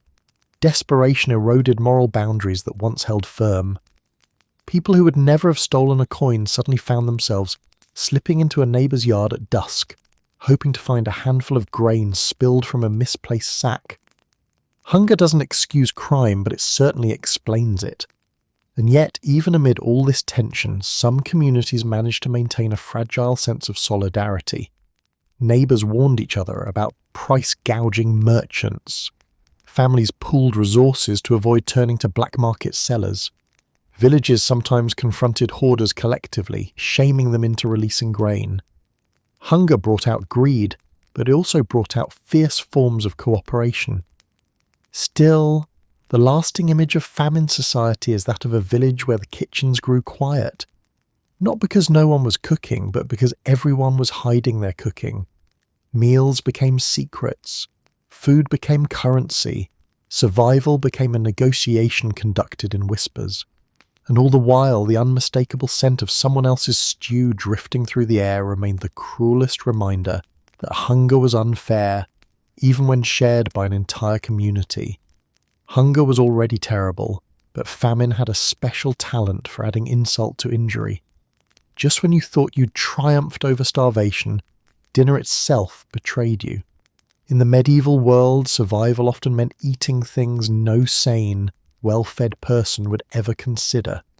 But when the only rule was eat or collapse, people gambled with ingredients that didn't just disappoint, they fought back. You survived hunger, only to be betrayed by dinner. The tragedies often began with grain, specifically spoiled grain. Medieval storage methods were never perfect, even in good years. Granaries leaked, roofs sagged, rats held family reunions inside sacks. But during famine, families couldn't afford to throw anything away. Grain that smelled strange, still usable, grain that looked suspect, use it anyway. Grain that had begun to ferment or sprout or develop a personality, into the pot it went. Better to risk a bellyache than let a single kernel go to waste. Except some spoiled grain didn't just cause stomach pain. It caused hallucinations, fever, convulsions, and occasionally an urge to blame your neighbour for practicing witchcraft. The villain behind these symptoms was ergot, a fungus that infected rye and turned perfectly normal grain into a medieval nightmare waiting to be baked. Ergot looked like dark, swollen grains, easily missed by tired eyes sorting food at dusk. Once ground into flour, it produced bread that delivered not comfort but vivid visions, muscle spasms, burning sensations in limbs, and a sensation that ants were crawling beneath the skin. This wasn't dinner. It was an involuntary spiritual journey. Communities didn't understand the science behind ergot, of course. They simply knew that sometimes, after eating certain bread, people behaved strangely, dancing uncontrollably, screaming, collapsing, or speaking nonsense. It was a cruel twist of fate. Famine forced people to consume toxic food, and the toxic food produced symptoms indistinguishable from madness. In some villages, this led to panic. In others, to superstition. In all, it deepened the misery of those already weakened by hunger. But spoiled grain wasn't the only culprit. As edible plants grew scarce, medieval families ventured deeper into the botanical lottery. They foraged leaves and roots that resembled edible species, trusting memory, luck, and the vague hope that boiling would solve any problems. It did not. The natural world is full of plants that pretend to be friendly but are, in fact, plotting your downfall. Hemlock, for instance, grew innocently among edible greens but delivered paralysis and death. Water dropwort looked temptingly like parsley but carried toxins potent enough to stop breathing in minutes. Famine blurred the lines between food and poison, and mistakes were deadly. Even plants considered marginally edible came with side effects. Bitter roots that irritated the stomach, leaves that caused severe cramping, berries that tasted fine at first and catastrophic an hour later. Hunger sharpens the senses, but it also dulls judgment. When your stomach gnaws at you like an angry dog, you pick the leaf that might harm you because the alternative, picking nothing, is guaranteed to harm you. Some communities attempted to avoid the risk by boiling questionable plants repeatedly, discarding the water each time. This method worked occasionally, especially with mildly toxic greens, but the result often tasted like something that had been deliberately rinsed of joy. Worse, severe toxins didn't wash out easily. People could prepare a plant the right way and still collapse hours later, wondering why survival insisted on being so dramatic. Fishing and foraging around water added their own dangers. Snails and shellfish gathered from stagnant pools sometimes carried contaminants that medieval people couldn't detect until symptoms hit. Frogs were generally safe, but not always. Even certain fish, desperate, aggressive creatures, forced into small pools during drought, carried parasites that attacked weakened bodies more viciously than usual. Protein was precious, but parasitic infections didn't care about your nutritional needs. Occasionally, famine forced people to eat food that had been stored far too long, smoked meat with suspicious colours, salted fish whose smell could peel paint. Cheese so aged it had developed a philosophy. In normal times, these items would have been discarded. During famine, they became still edible if you don't think about it too hard. Some families scraped mould off cheese, assuming it was harmless. Sometimes it was, sometimes it wasn't. Eating old food in a famine was a gamble every bit as risky as eating foraged plants. There were also the tragic culinary experiments, attempts to stretch food with whatever filler seemed vaguely safe. People mixed grass seeds into flour, not realizing some grass seeds carry toxins. They blended ground pods or unusual nuts into bread and discovered, too late, that certain varieties triggered violent digestive reactions. Hunger didn't make ingredients more cooperative. It just made people more daring. Children suffered most from these accidents. Their smaller bodies reacted more severely to toxins, and medieval medical care was poorly equipped to treat poisoning. Even adults, already weakened by the weeks of inadequate nutrition, struggled to recover. One bad meal could undo the progress of days. One mistake in a plant identification could turn a struggling family into a mourning one. And yet, despite the risks, people continued to eat whatever they could. They had to. Famine didn't allow caution. It demanded improvisation, risk-taking, and hope with an expiration date. Every meal was a calculation. Will this sustain me? Will it harm me? Can I endure the consequences? This was survival reduced to its most brutal equation. When famine finally receded and real food returned, medieval survivors did not forget the betrayals. Certain plants remained associated with danger for generations. Some villagers swore off particular roots altogether. Parents taught their children to recognize deadly lookalikes with the seriousness of passing down a family legacy. Memory became its own form of protection. But the deepest lesson was quieter. Famine proved that not all food was salvation. Sometimes it was a threat disguised as nourishment. Sometimes dinner didn't save you. It hunted you. In a medieval famine, every household developed its own quiet rules about who ate what, who ate when, and who pretended they weren't hungry so someone else could survive another day. Hunger needed structure, and families, already expert at stretching small meals in ordinary times, became even more deliberate when the starvation lingered at the door. Today the children eat. Tomorrow everyone stares at the pot. At the beginning of a famine, the rule was simple and universally understood.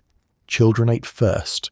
They were the future, the ones whose growth could not be paused like a task on a list. Adults reassured each other, "I'm fine, I had enough. Give them more," even when their stomachs twisted in protest. Mothers gave up portions without hesitation. Fathers pushed bowls across the table with forced nonchalance. Older siblings watched their younger brothers and sisters chew with a mixture of relief and envy. This was sacrifice disguised as routine. But food scarcity changed the tone of these rituals day by day. At first, giving children the largest portion meant splitting a loaf slightly unevenly, or adding an extra ladle of broth to a small bowl. Later, it meant adults scraping their spoons along the bottom of the pot just to taste the meal they had cooked.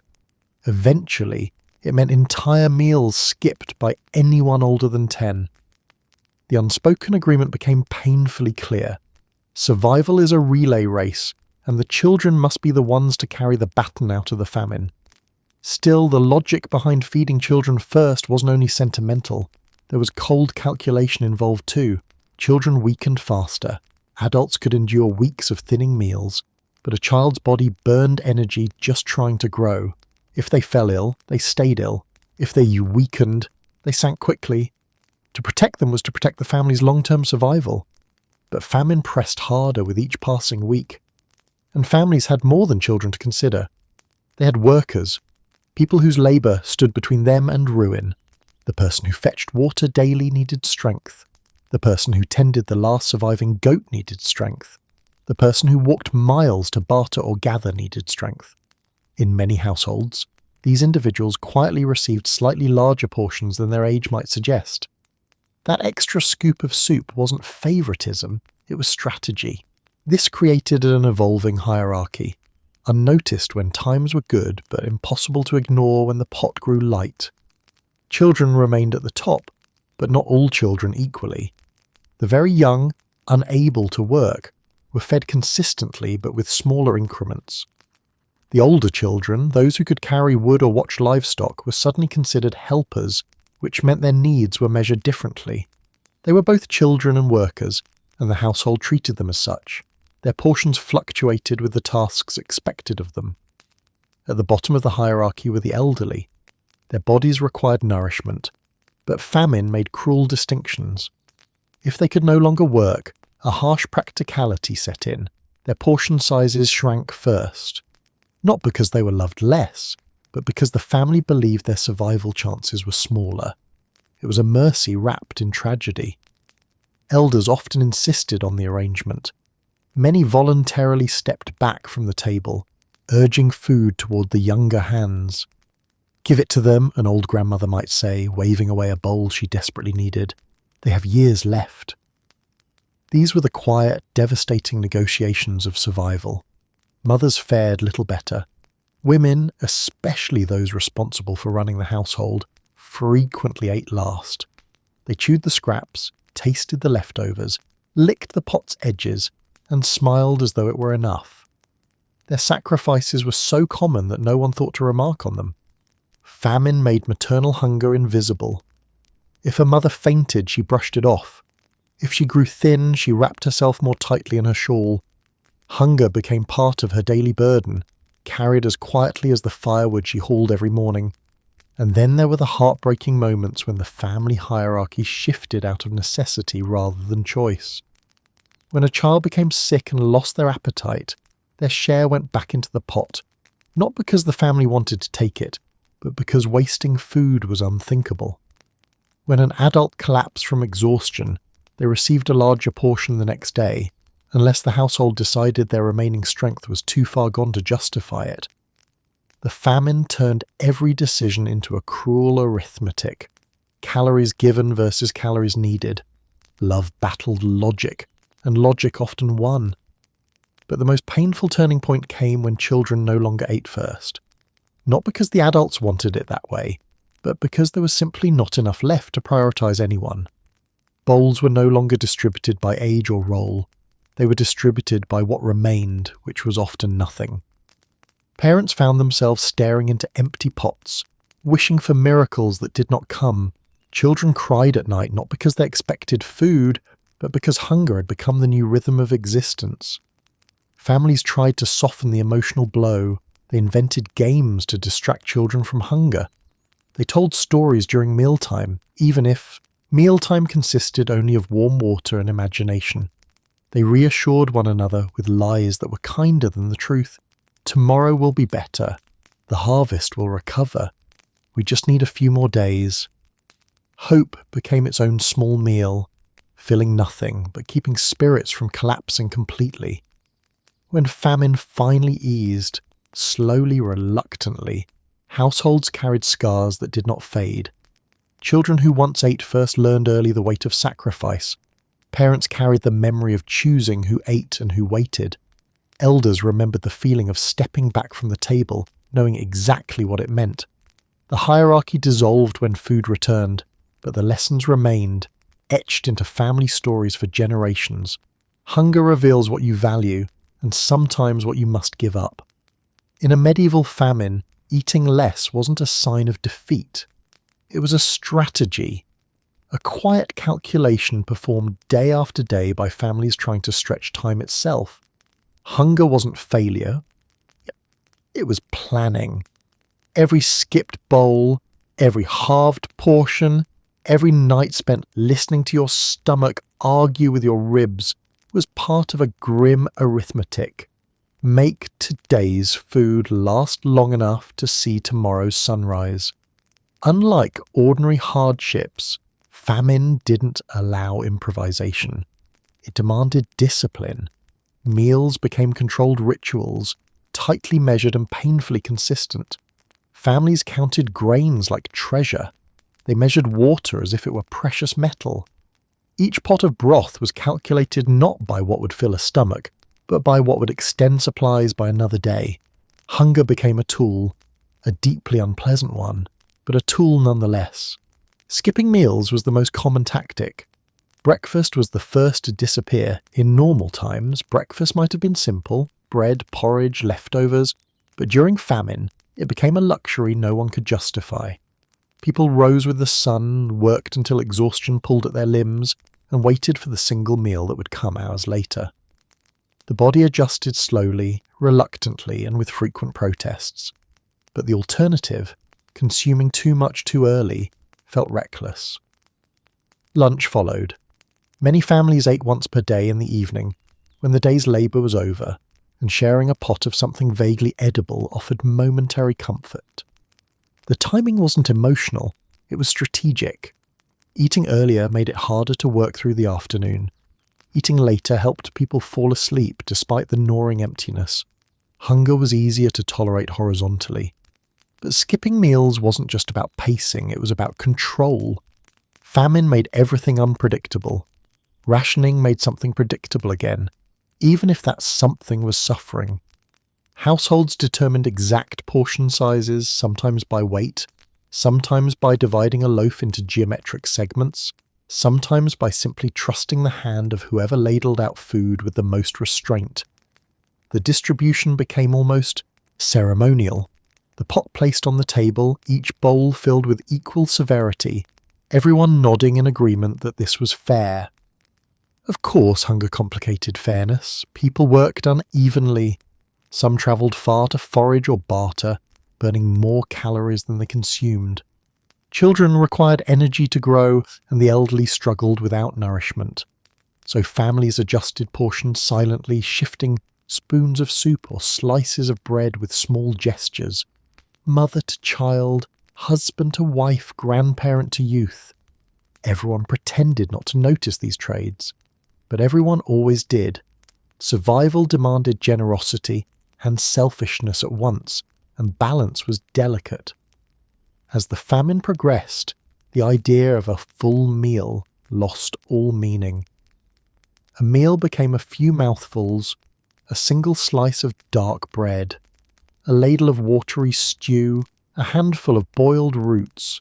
Eating less was no longer a choice but a structure, a rhythm imposed by scarcity. Hunger became predictable, almost organised. People learned to understand its patterns, when it peaked, when it dulled, when they could ignore it long enough to work, when it became too loud to think. The body adapted in unsettling ways. At first, skipping meals felt impossible. Then gradually the stomach shrank.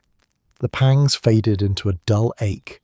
The ache became part of life, something like weather, persistent, uncomfortable. but not surprising. People walked slower, they spoke less, they sat more, conserving energy. Planning starvation reshaped daily life until everything people did revolved around managing the body's decreasing fuel. Yet the true mental shift came when families began thinking not in days but in weeks. They projected how far their grain would stretch. They guessed how long their foraged greens would hold out. They decided, sometimes painfully, when to switch from 2 small meals to 1. The moment a family admitted aloud that they would need to reduce rations further was always heavy, as if the air itself thickened around the table. It was one thing to endure hunger, it was another to plan for more of it. Some households practiced even stricter strategies. They implemented fast days not as religious observance, but as grim necessity. Entire days passed without solid food, designed specifically to preserve what remained. These weren't holidays, they were endurance tests. People drank water to quiet their stomachs. They chewed on herbs or strips of bark to trick their jaws into thinking something was happening. Sometimes they simply lay down to conserve energy until nightfall. And then there were the small rituals that emerged, tiny psychological tricks. Families would hold the pot close so the smell alone felt like nourishment. They would delay mealtime by an hour, then another, stretching anticipation the way they stretched ingredients. Parents told children stories while they waited, hoping distraction would dull the worst of it. In famine, storytelling became a temporary substitute for calories. But the harsh reality was that planning starvation was not fail-proof. Despite careful rationing, there were days when the pot was emptier than expected. A bit of grain spilled, a root spoiled, a storm ruined a day's foraging, a bowl seemed smaller than yesterday. These moments were devastating because they represented not just loss, but the collapse of a system families had built to shield themselves emotionally from panic. Hunger was terrible, but hunger plus uncertainty was unbearable. As famine dragged on, the strategy of eating less began to feel like a form of quiet defiance. People survived not by fighting hunger, but by cooperating with it, enduring it, organizing it, taming it into something manageable. Hunger became a companion, unwanted but predictable. You learned to function beside it, you learned to think with it. You learned slowly and painfully that the human body could withstand far more than you ever imagined, though never without cost. When the famine finally lifted, when harvests returned and pots filled again, people carried their learned restraint into the future. They ate cautiously for months, distrustful of abundance. They saved obsessively. They measured flour even when they didn't have to. Hunger leaves habits behind long after it leaves the body. But during the famine itself, one truth defined survival. Eating less wasn't defeat. It was strategy. And strategy was sometimes the only food available. In ordinary years, medieval religious fasting was a structured, predictable ritual, a spiritual exercise people undertook with purpose, piety, and a faint sense of pride. It was the moment when voluntary hunger meant devotion, not desperation. And during a famine, that tidy relationship unraveled. You're fasting for God. God did not request this level of commitment. Medieval Christianity had a calendar full of fast days, Lent, Advent, Ember Days, Vigils, Saints' Eves. Dozens of days each year required believers to restrict meals, avoid certain foods, and practice restraint. Normally, this was manageable. People prepared. They treated fasting like a spiritual pause button in their culinary routines.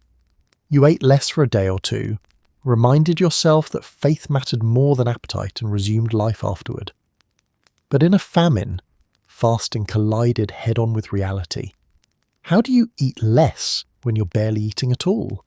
How do you abstain from meat when meat vanished months ago? How do you skip a meal when every meal is already skipping you? The line between religious discipline and involuntary starvation blurred so completely that priests and commoners alike struggled to distinguish one from the other. At first, many tried to keep the rules intact. People had been raised on the idea that fasting was essential, a sacred obligation, something that proved devotion in the eyes of God. Breaking a fast felt like breaking a promise. And when famine first arrived, communities still assumed conditions would improve, that this was temporary hardship, not the beginning of a prolonged ordeal. They followed the calendar out of habit, out of fear, out of hope. But as the famine worsened, the demands of faith became strangely mismatched with the demands of survival. The clergy found themselves in an impossible position. They were shepherds responsible for spiritual guidance, but they were also hungry human beings watching their congregations collapse physically. Religious texts offered instructions for fasting, but those instructions hadn't been written with mass starvation in mind. There were rules for the sick, the elderly, pregnant women and travellers, but there were no rules for everyone being too weak to stand through morning prayers, so compromises emerged. Quiet, hesitant, often unspoken. Some priests told their parishioners that God would not punish those who broke fast during famine. Others softened requirements. One small meal became two smaller ones. Abstaining from meat became symbolic rather than literal. And certain holy days lost their strictness altogether. Clergy reassured the starving with gentle theology, that intentional fasting mattered, not forced hunger. But not all priests agreed, and not all communities adapted. Some clung tightly to tradition, convinced that stricter faith would invite divine intervention. It didn't. People also wrestled internally with what fasting meant when hunger was constant.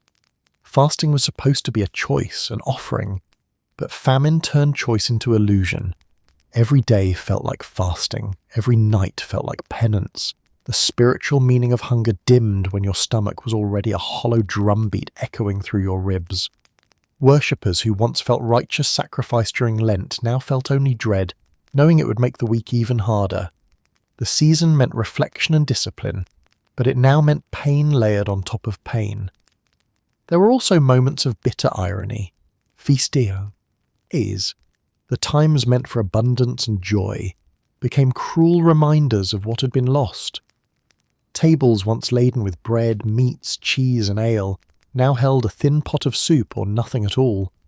Celebrations became quiet, subdued affairs, songs lost their enthusiasm. People attended church services with bowed heads, not in reverence, but in exhaustion.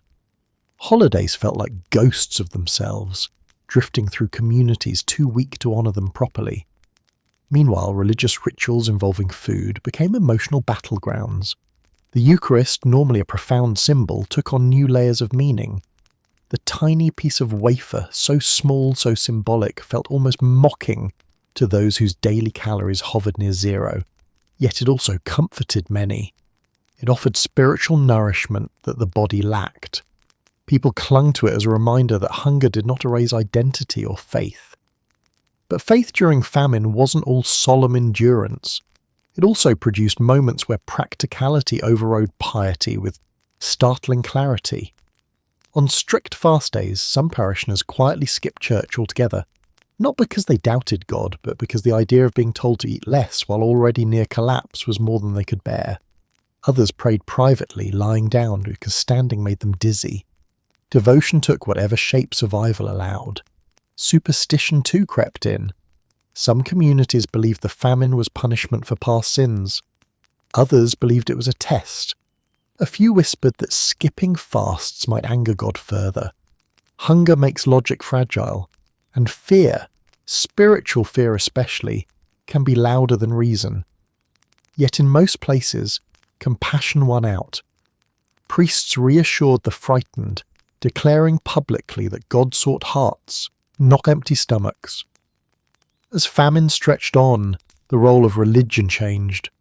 Churches became centres for distributing what charity still existed. Monasteries opened storerooms, feeding the poor when possible, even if monks themselves were hungry.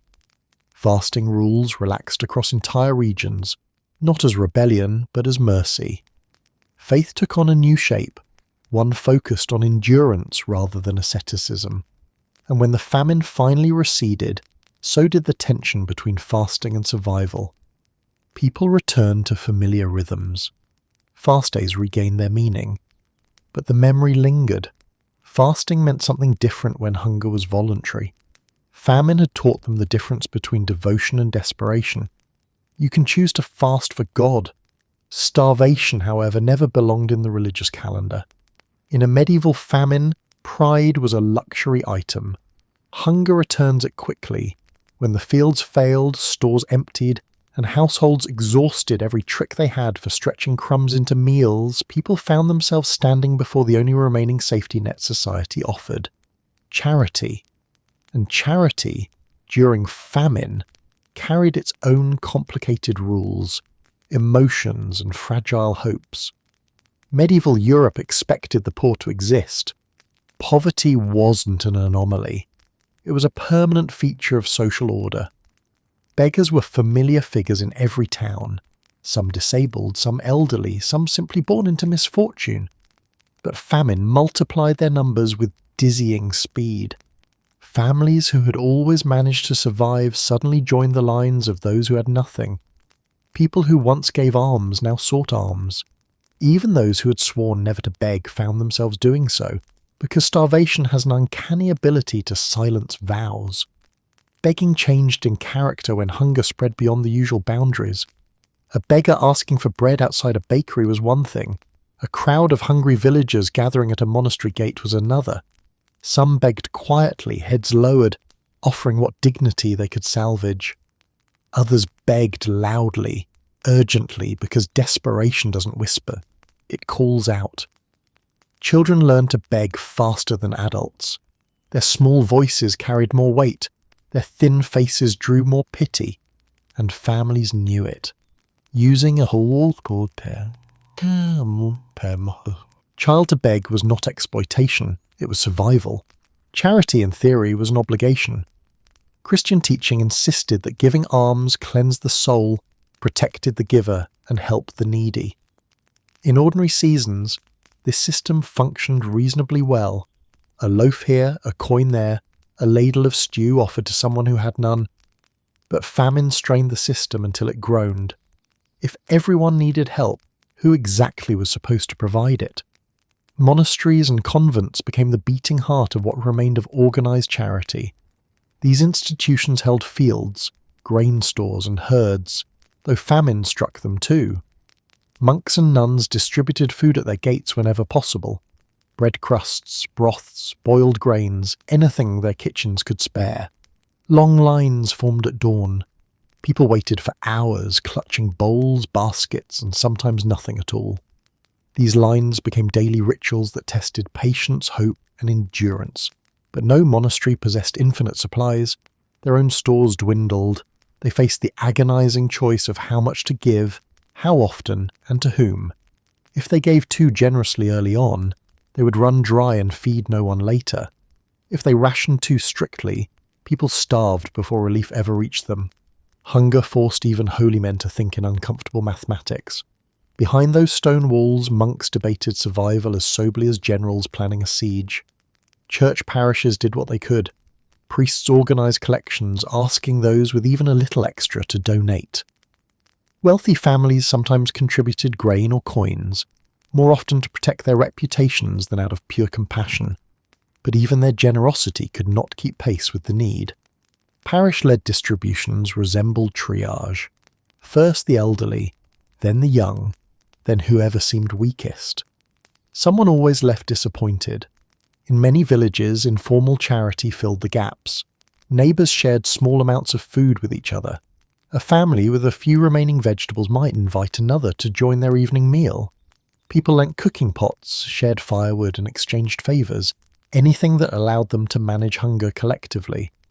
These acts weren't grand, they weren't dramatic, they were simply human, the quiet kindnesses that emerge when suffering becomes universal. Yet the line between charity and resentment grew thin. People watched who received what. They noticed if someone appeared better fed. Jealousy simmered, not out of malice, but because hunger makes every calorie visible. A fortunate family might gain quiet enemies. A generous one might attract more supplicants than it could possibly help. No gift came without risk, and there were those who exploited the system. Some hoarded alms distributed to them.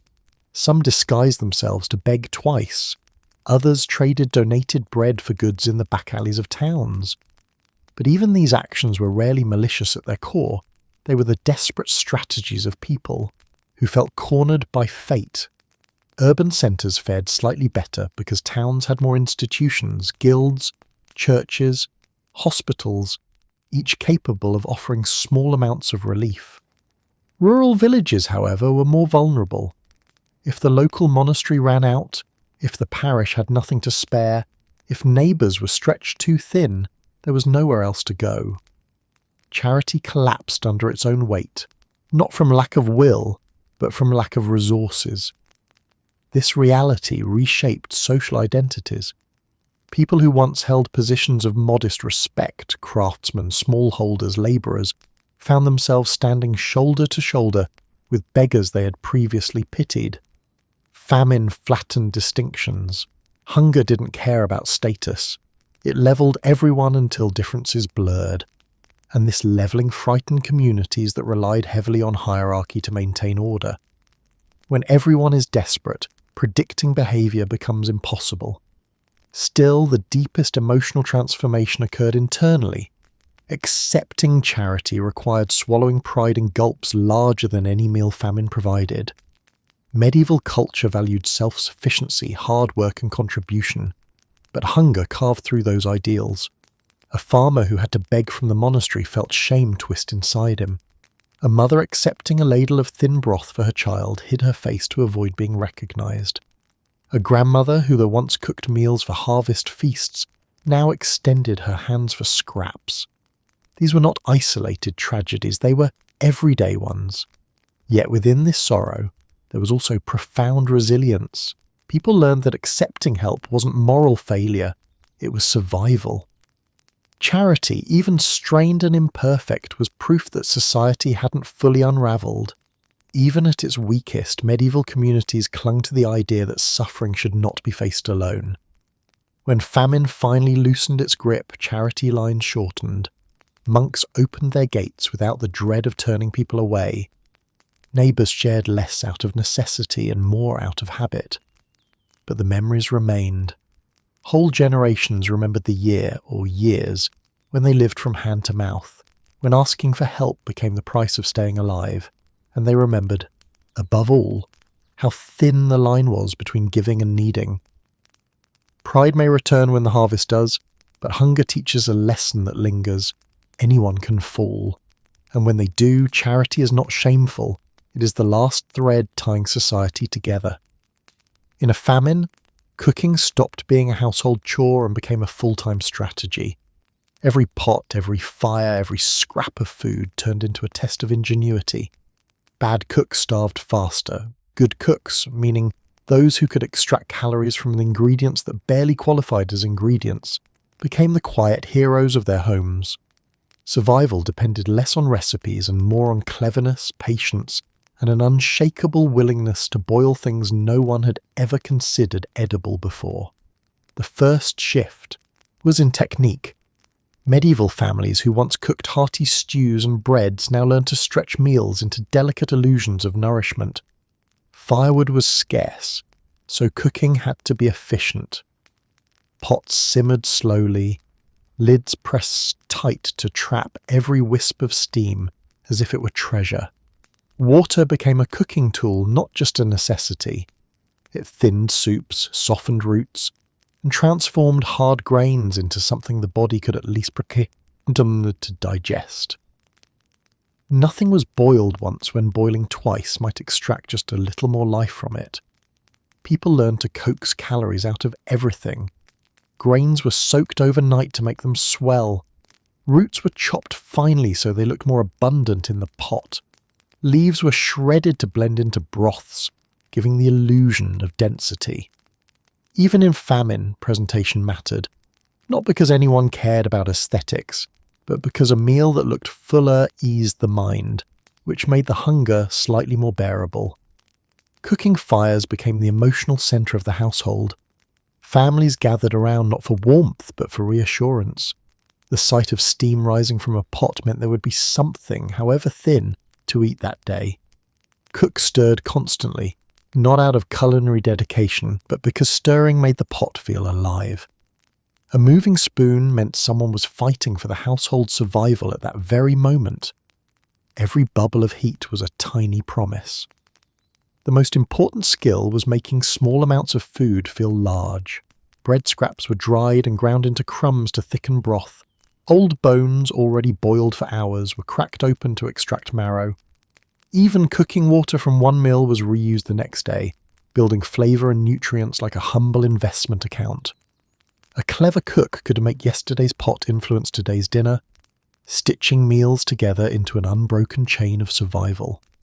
Salt, once used casually, became precious. A pinch of salt could transform bitter greens into something tolerable.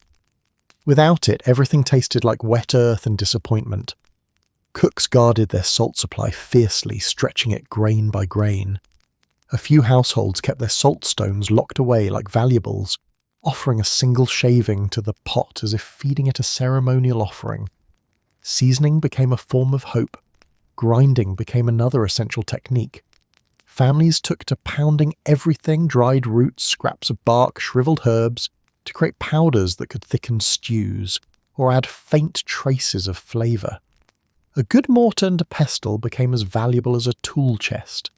Children helped with grinding even when their arms trembled from hunger. It was work that required little strength but contributed to the day's meal. The kitchen became a workshop where the goal was not taste but survival. For many households, improvisation replaced tradition. Old recipes became irrelevant. What mattered was whether the dish kept people upright. Cooking changed depending on what could be found. A pot of dandelion greens here, a handful of foraged mushrooms there, wild fennel plucked from a roadside hedge, a few spoonfuls of millet scavenged from a forgotten jar. Meals were not planned, they happened by opportunity. Roasting became nearly impossible because it required food in solid pieces, which famine rarely provided.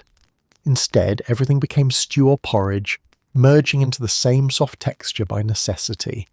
Cooks learned to accept that meals look monotonous, but varied in subtle ways. One day more bitter, one day more watery, one day with a surprising hint of sweetness from a root no one could identify. Eating became an exercise in gentle curiosity. Household tools mattered too. Those with durable pots could simmer meals longer without losing heat. Those with cracked pots leaked precious broth. Fire pits that retained heat were worth their weight in grain. Wooden spoons grew thin from constant stirring and were repaired repeatedly. Even ladles became symbols of stability. If the ladle dipped into something, the family had survived another day. A skilled famine cook also knew how to mask scarcity. They sliced bread so thin it was almost transparent.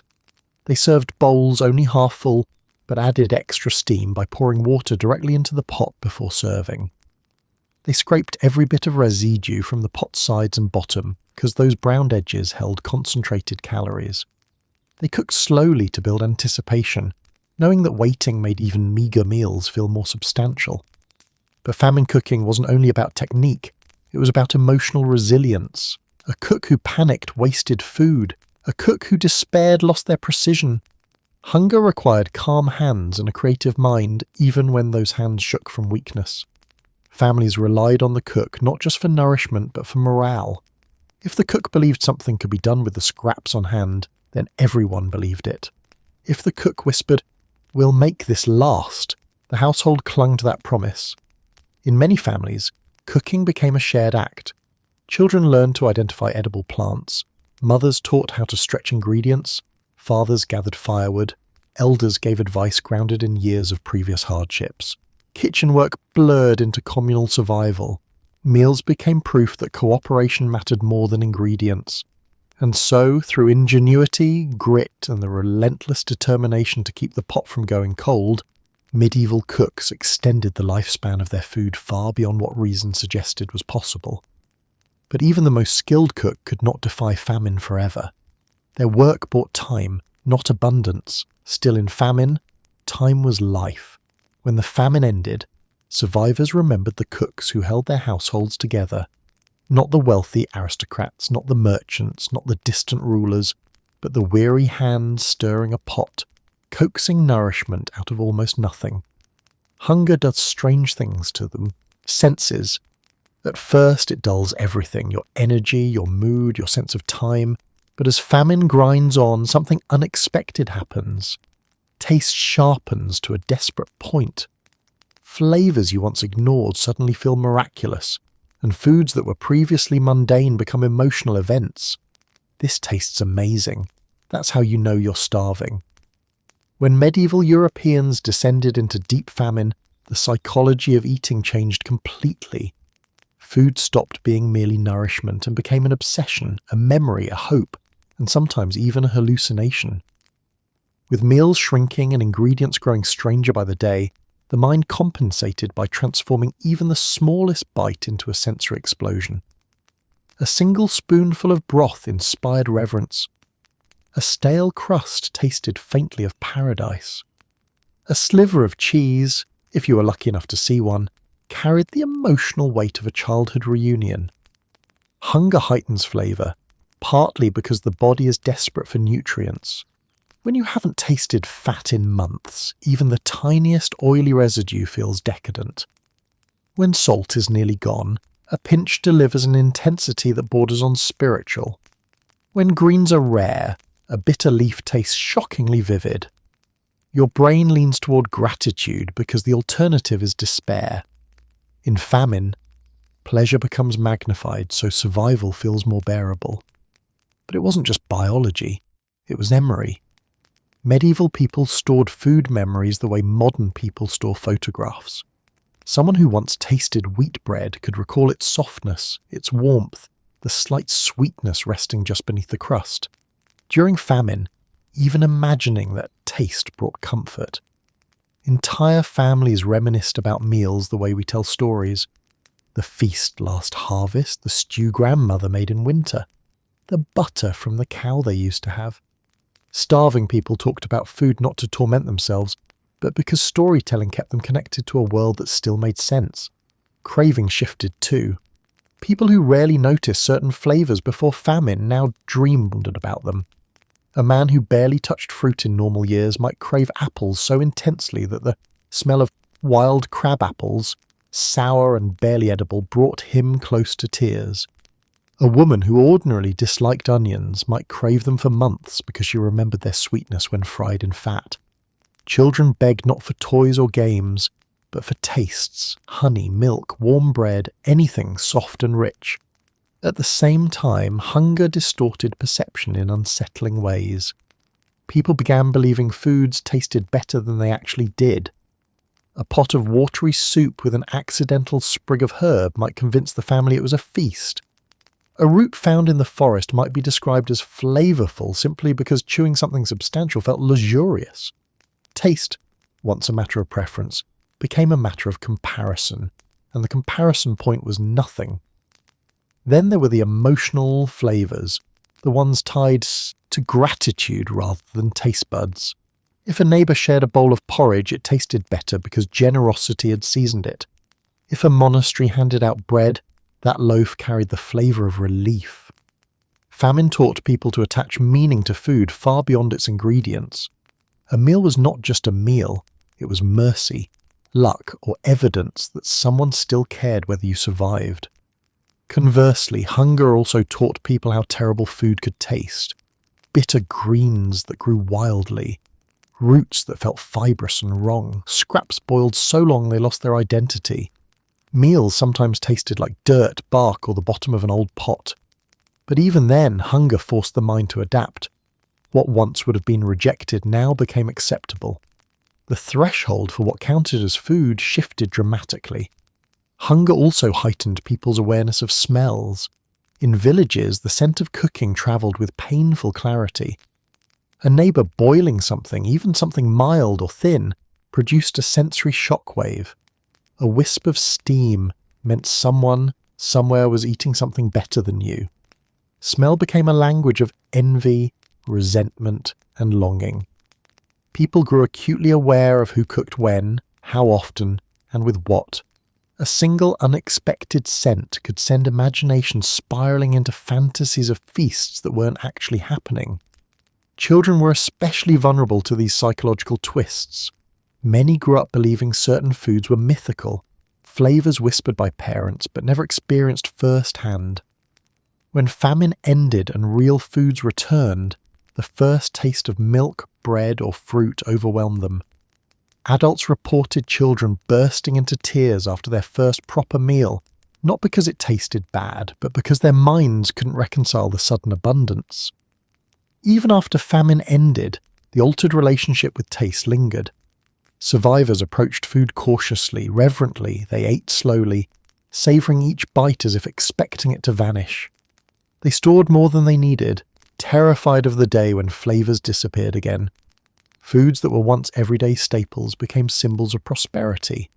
A bowl of warm porridge meant security. A thick slice of bread meant stability. A pat of butter meant joy. Years later, people still spoke of famine in flavours. They remembered not just the hunger, but the moment they first truly tasted food again. How delicious simple things became once their senses awoke from starvation. Families passed down stories of the first good meal that marked the end of suffering. Taste became a timeline. Before famine, during famine, after famine. And perhaps that is the real transformation. Hunger didn't just change what medieval people ate. It changed how they understood food entirely. Taste became something richer than sensation. It became a marker of survival, of gratitude, of trauma, of resilience. This tastes amazing. Not because the food is extraordinary, but because you've learned what it means to lose it. When society collapses, the menu does unspeakable things. In the long catalogue of famine responses, cannibalism sits at the very bottom, the line that human beings cross only when every other line has already vanished. It was rare, feared, whispered about, and always treated as both a horror and a warning. Medieval Europeans knew it existed, but the subject walked like a shadow through their histories, acknowledged, denied, and dreaded all at once. Cannibalism did not appear at the beginning of a famine. It did not appear in the middle. It appeared only near the end, when hunger stripped away layers of civilization, leaving nothing but raw survival instinct in places where structure, food, and hope had already collapsed. Most medieval famines never reached that point. They were devastating, deadly, and brutal, but not apocalyptic. Cannibalism emerged only in extreme cases, when people were stranded, besieged, isolated, or facing total breakdown. The most common context was siege warfare. Towns trapped behind walls for months or years often faced starvation so complete that even rats, weeds, and bark disappeared. Families watched helplessly as supplies dwindled from meagre to non-existent. At first, animals vanished. Livestock, pets, stray creatures unlucky enough to wander through the gates. Then leather was boiled, shoes softened, parchment scraped and eaten. Anything with even the faintest glow of calories was consumed. Only when everything else had been exhausted did the unthinkable appear, not as an act of violence but as a grim conclusion. The dead were food. Medieval accounts of sieges included chilling details of bodies disappearing from cemeteries, of guards catching people attempting to dig up graves, of soldiers resorting to horrific measures to stay alive. These reports weren't sensational, they were warnings. Chroniclers wrote about cannibalism reluctantly, with discomfort and disgust, but they wrote about it because pretending it didn't happen would have been dishonest. It was history's way of saying this is how far hunger can push a person. But even in those moments, cannibalism remained taboo. It wasn't a frenzy, it wasn't chaos. It was quiet, hidden, mournful. Families who resorted to it did so privately, often with unbearable shame, knowing they had crossed a boundary that could never be uncrossed. The psychological devastation was as profound as the physical need driving it. There were, of course, darker cases, moments when cannibalism turned violent. Extreme famines sometimes pushed individuals beyond reason. There are accounts of travellers being murdered for food, of parents harming children, of neighbours turning on each other. These stories appear in medieval texts with an air of disbelief. as if the writers themselves struggled to comprehend how suffering had warped ordinary people into perpetrators of acts they would have condemned under any other circumstance. But even these stories were rare, so rare that chroniclers often framed them as moral lessons rather than factual reports. Medieval people believed cannibalism represented not just starvation, but the collapse of everything that made society human. Communities relied on kinship, faith, and cooperation to survive famine. Cannibalism was the moment all three broke. More commonly, cannibalism took a form medieval society tolerated reluctantly, consuming the already dead. A child dying of starvation might become the last source of sustenance for younger siblings. An elderly parent might be treated the same. These choices were not made lightly. They were made through tears, numbness, or dissociation born of desperation. Survivors rarely spoke of it. Many carried the memory wordlessly for the rest of their lives. Trauma often speaks through silence. Clerical responses varied. Some priests declared that in cases of extreme necessity, consuming the dead to survive was not a mortal sin. Others condemned it outright, but almost all agreed on one thing. Cannibalism meant the community had reached a point beyond human endurance. Whenever famine pushed people to this threshold, the horror left a deep mark. Entire towns remembered the years when the dead were not safe beneath the soil. Families carried legends of what their ancestors had endured. Children were raised with warnings, never about cannibalism itself, which was spoken of sparingly, but about the dangers of scarcity, the fragility of life, and the importance of preserving grain. Medieval people told stories of cannibalism not to terrify, but to remind. These stories formed part of the moral landscape of famine, the lines you must never cross, and the terrible places hunger may take you if no help arrives. They reinforced the value of charity, cooperation, and shared sacrifice. If a community stayed unified, cannibalism remained unthinkable. If society fractured, the unthinkable became possible. And yet the subject was never used to shame the survivors. Medieval chroniclers understood something modern readers sometimes forget. Cannibalism in famine was not a matter of character, but of circumstance. It happened when food disappeared so completely that the mind fragmented under the weight of survival. No one chose it willingly. It was a step taken only when all other steps had vanished. When the famine finally ended, when harvests returned, siege walls fell, or rescue arrived, those who had crossed that final boundary rarely rejoined society easily. Some carried guilt heavy enough to crush their spirits. Others were shunned if their actions became known, but many blended quietly back into daily life, their trauma buried beneath layers of silence.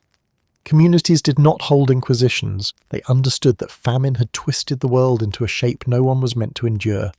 Cannibalism remained the darkest chapter in famine history, but it was also a testament to the extraordinary pressures human beings can face. It was rare, real, and always a last step, a step taken only when society itself had eroded, leaving individuals alone with impossible choices. In medieval famine, hunger took many things, but when it took the final barrier, the one separating tragedy from horror, it left behind a scar that generations never forgot. You're alive, you're also disappearing. That was the paradox medieval Europeans lived with, as famine stretched their bodies far beyond what they were built to endure. Survival didn't look heroic.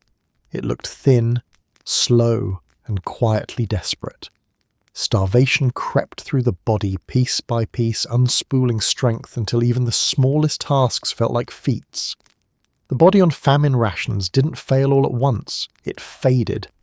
The first stage was simple weakness. Before bones showed, before faces hollowed, people noticed something far more subtle. Work felt heavier. A bucket of water weighed twice what it used to. Walking up a slight incline made legs tremble. A trip to gather firewood ended earlier than planned. The body demanded rest at odd intervals. Medieval peasants were used to hard labour, backbreaking year-round, relentless. For them to feel tired meant something was already wrong. Muscles were the first to go. Without protein or adequate calories, the body began cannibalizing itself, breaking down muscle fibres to keep organs functioning. Arms lost their shape, shoulders drooped. Hand strength diminished until tools slipped or fell. People who once swung axes or pushed ploughs by habit now struggled to lift a pot. Work didn't just slow, it became painful, then nearly impossible.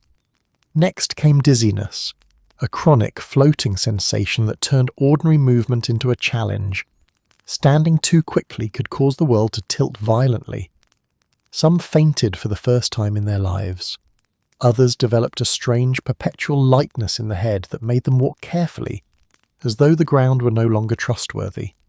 Fainting in a famine wasn't a dramatic swoon. It was a collapse, sudden and alarming, followed by disorientation and shame. Even collapsing required energy peasants didn't have. The digestive system suffered in its own cruel way. Ironically, starving people weren't always hungry. After weeks of insufficient food, the stomach stopped roaring and began shrinking. Fullness became a memory. Meals, small, sparse, irregular, didn't satisfy so much as remind the body of its own emptiness. Some experienced cramps from thin soups that hit the stomach too quickly. Others vomited after eating unfamiliar famine foods. Constipation and diarrhea alternated unpredictably, depending on what desperate meal had been consumed that day. Digestion became a slow negotiation between the body and whatever questionable ingredients were offered. Then the cold set in. Even in moderate seasons, starving bodies lost the ability to retain heat. Without fat reserves, without strong circulation, without muscle, each person felt the cold more deeply than those with full stomachs. Fingers and toes ached constantly. People huddled close, not for affection, but for warmth. Clothing that had always been adequate suddenly felt thin as paper. Nights were the worst. Bodies shivered uncontrollably, sleep broken into fragments by the chill. The cold made everything harder. A hungry body could barely warm itself, let alone work. Vision weakened. Some found their eyesight blurring unexpectedly. Others developed trouble seeing at dusk. Night blindness, linked to vitamin deficiencies, turned familiar paths into dangerous routes. People tripped over stones, stumbled into deshkas, or simply refused to leave home after sunset. This wasn't clumsiness. It was starvation rewriting the body's priorities. Vision was deemed expendable. The skin told its own story. It grew pale, papery, loose. Bruises appeared more easily. Cuts healed slower. Hair lost its shine, then fell out in patches, sometimes in handfuls. Children's hair thinned dramatically. Adults' faces hollowed until cheekbones jutted sharply. When people walked through villages, their physical decline was visible to everyone. Hunger wasn't private, it was public, a shared erosion seen in every neighbour. Illness found easy entry, bodies weakened by famine couldn't fight infection. A simple cough became dangerous. Minor wounds festered. Fevers lingered longer. Dysentery, influenza, respiratory infections, and seasonal sicknesses found fertile ground. Whole families fell ill at once. Starving bodies lacked the strength to resist. In many famines, more people died from disease than from starvation itself. Hunger opened the door, illness walked through freely. Children suffered fastest and worst. Their bodies, still developing, crumpled under the pressure of nutrient loss. They grew lethargic, then skeletal. Their bellies sometimes swelled, not from fullness but from severe protein deficiency. Parents watched helplessly as once energetic children faded into stillness. It was one of the most devastating sights famine offered. A child too weak to cry. The elderly fared no better. Their strength, already diminished by age, evaporated with alarming speed.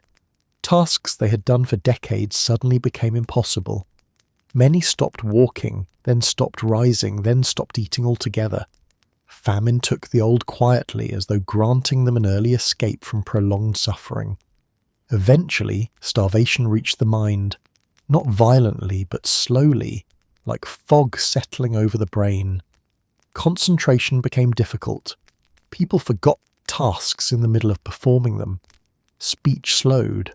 Some developed a dazed, faraway look, as though hunger had moved into their thoughts. Others drifted into apathy, not sadness, not panic, but a profound, resigned emptiness. The body's instinct for survival remained, but the spirit's energy to fight dimmed. At the final stage, the body began shutting down. Individuals stopped feeling hunger entirely, they stopped shivering. They slept constantly, unable to stay awake for more than moments at a time. Movement required enormous effort. The pulse slowed, breathing softened. Villagers recognized this stage too well. It meant the famine had claimed another life, not through violence, but through gradual surrender. And yet, despite this grim progression, many survived. Bodies that looked impossibly frail endured weeks or months longer than expected. Humans can survive astonishing deprivation when hope, community, and instinct pull them forward. But those who lived carried permanent reminders. Muscles never fully returned, teeth weakened from months of poor nutrition. Some lost their night vision forever. Others suffered chronic illness. Children who lived through famine often remained small for life. The body on famine rations did not simply endure hunger, it was reshaped by it. It adapted, resisted, weakened, and sometimes broke. But every person who survived carried proof of a terrible truth. Starvation does not kill quickly. It unravels slowly. You're alive. You're also disappearing. And somehow in famine, people learn to keep walking anyway. You eat normally again. You never trust food again. That was the strange emotional landscape medieval Europeans stepped into once the famine finally loosened its grip. The fields greened, grain returned, livestock repopulated, markets reopened, and no one could relax. Hunger had carved memories into their bodies and minds so deeply that abundance felt suspicious, almost fragile, like a blessing that might evaporate if touched, too confidently. When the first real harvest after a famine arrived, people greeted it with disbelief more than joy. They watched the grain being cut, gathered, and stored with an intensity that bordered on obsession. Some hovered near granaries just to reassure themselves that the food was still there.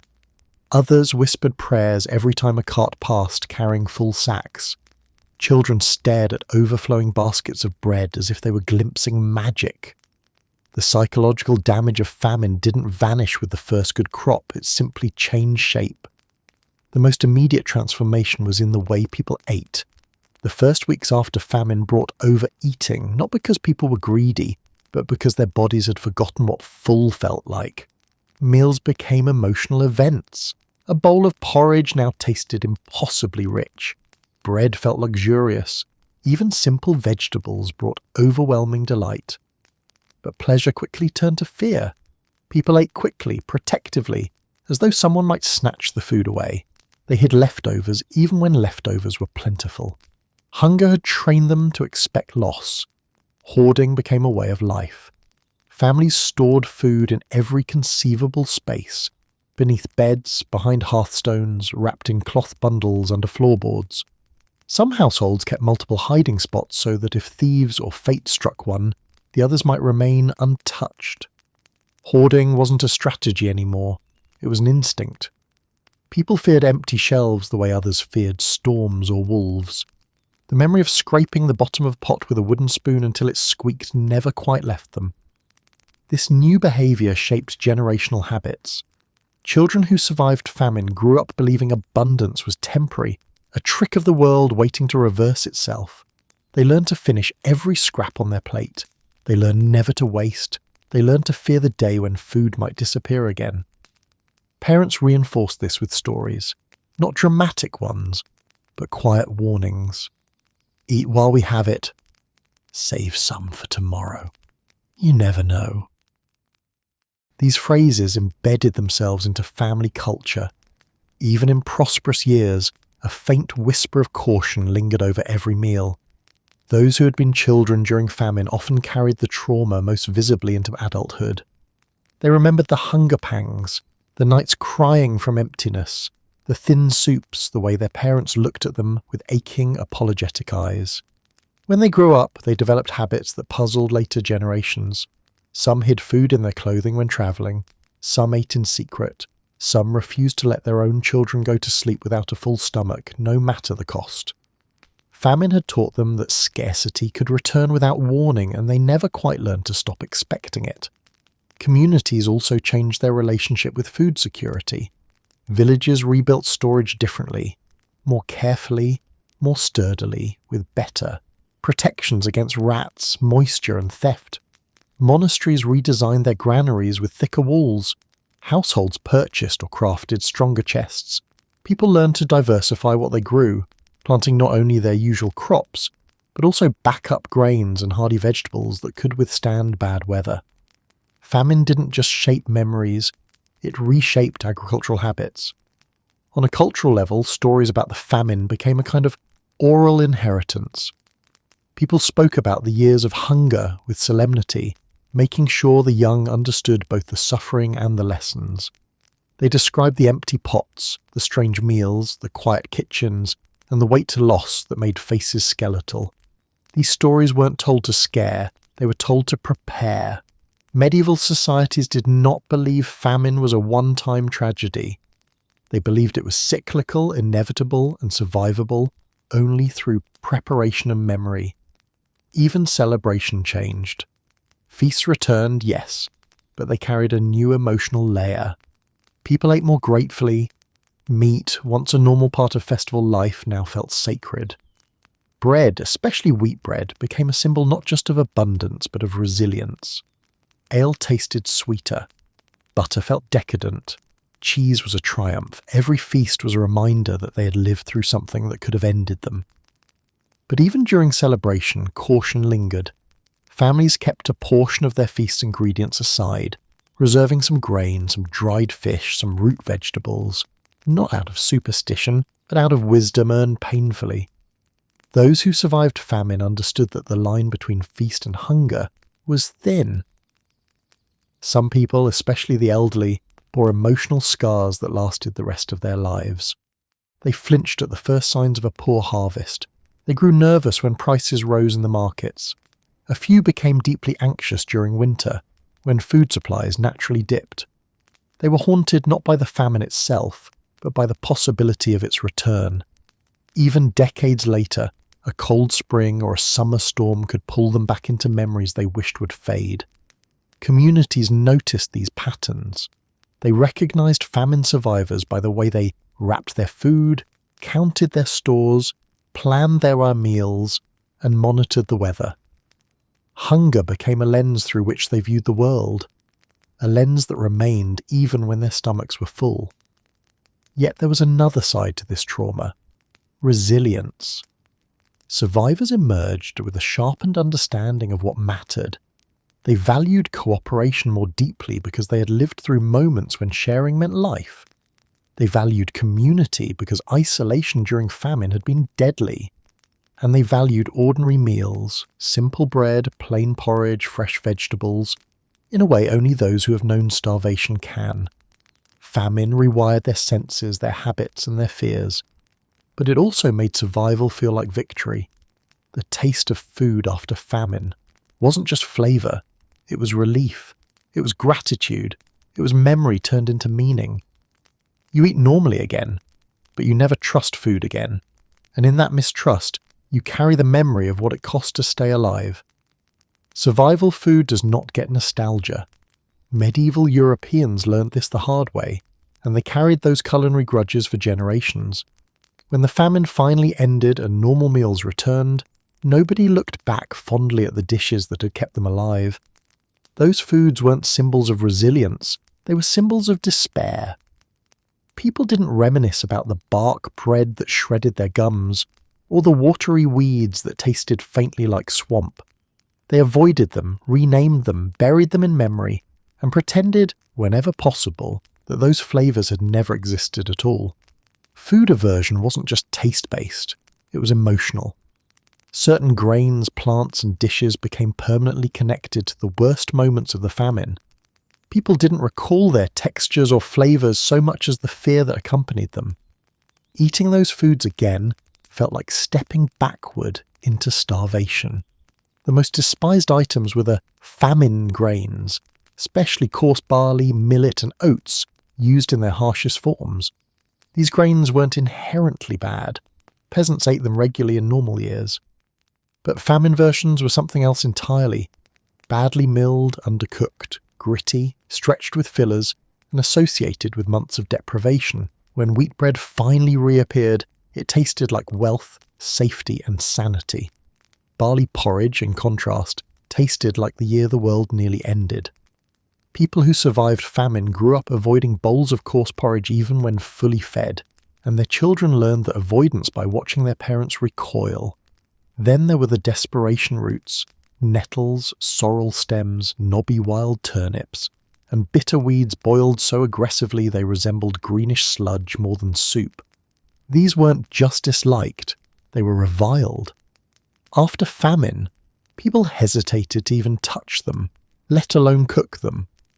Finding nettles growing near a house became a grim reminder of the months when families crawled through fields gathering whatever their fingers could grasp. Bitter roots remained bitter long after hunger had passed. The plants that resembled poisonous species, famine greens that walked the razor's edge between sustenance and sickness, were especially taboo. People remembered the neighbours who misidentified leaves, the children who fell ill after eating the wrong plant, the fevers that followed desperate meals. Even safe versions of those plants were treated with suspicion for decades. Medieval households didn't take chances with food that had once betrayed them. Filler foods, the creative illusions cooks invented to stretch meals, were also abandoned with enthusiasm. Bark bread, sawdust-thickened loaves, boiled grass seeds, and ground tree fibre were all essential during famine, but they were never considered edible again. People joked grimly about them in later years, but even humour couldn't erase the disgust. You can't return to normal meals and voluntarily chew something that once tasted like desperation mixed with splinters. Some villages refused to even speak the names of certain famine dishes, calling them the old food, the hard year's bread, or simply that stuff. Spoiled grains left behind their own legacy of aversion. Even after famine ended, people grew skittish about anything that looked even slightly off. Damp kernels, discoloured rye, flour with an odd scent. They assessed their grain stores obsessively, checking for mould or moisture. The fear of accidental poisoning lingered in households long after the crisis passed, and suspicion of bad grain became woven into cultural memory. Some families refused to eat rye altogether for years after a famine, even when rye was perfectly safe.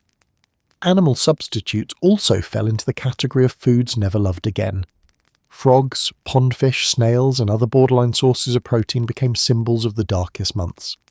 Once livestock herds rebuilt, medieval people stopped looking at frogs and fish with hungry calculation and returned to ignoring them entirely.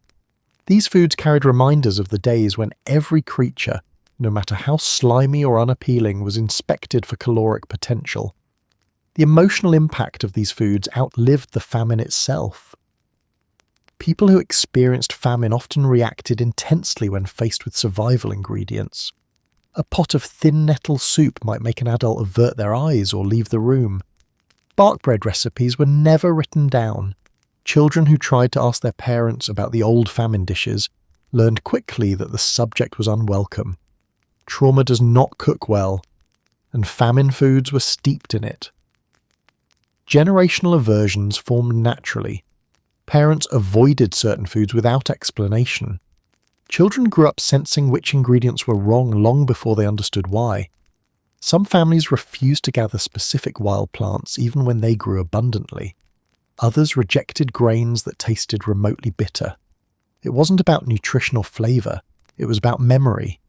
Worse still, famine foods became associated with shame. Eating them again meant admitting vulnerability, recalling a time when people scraped meals from the ground at the forest or at the edges of ponds.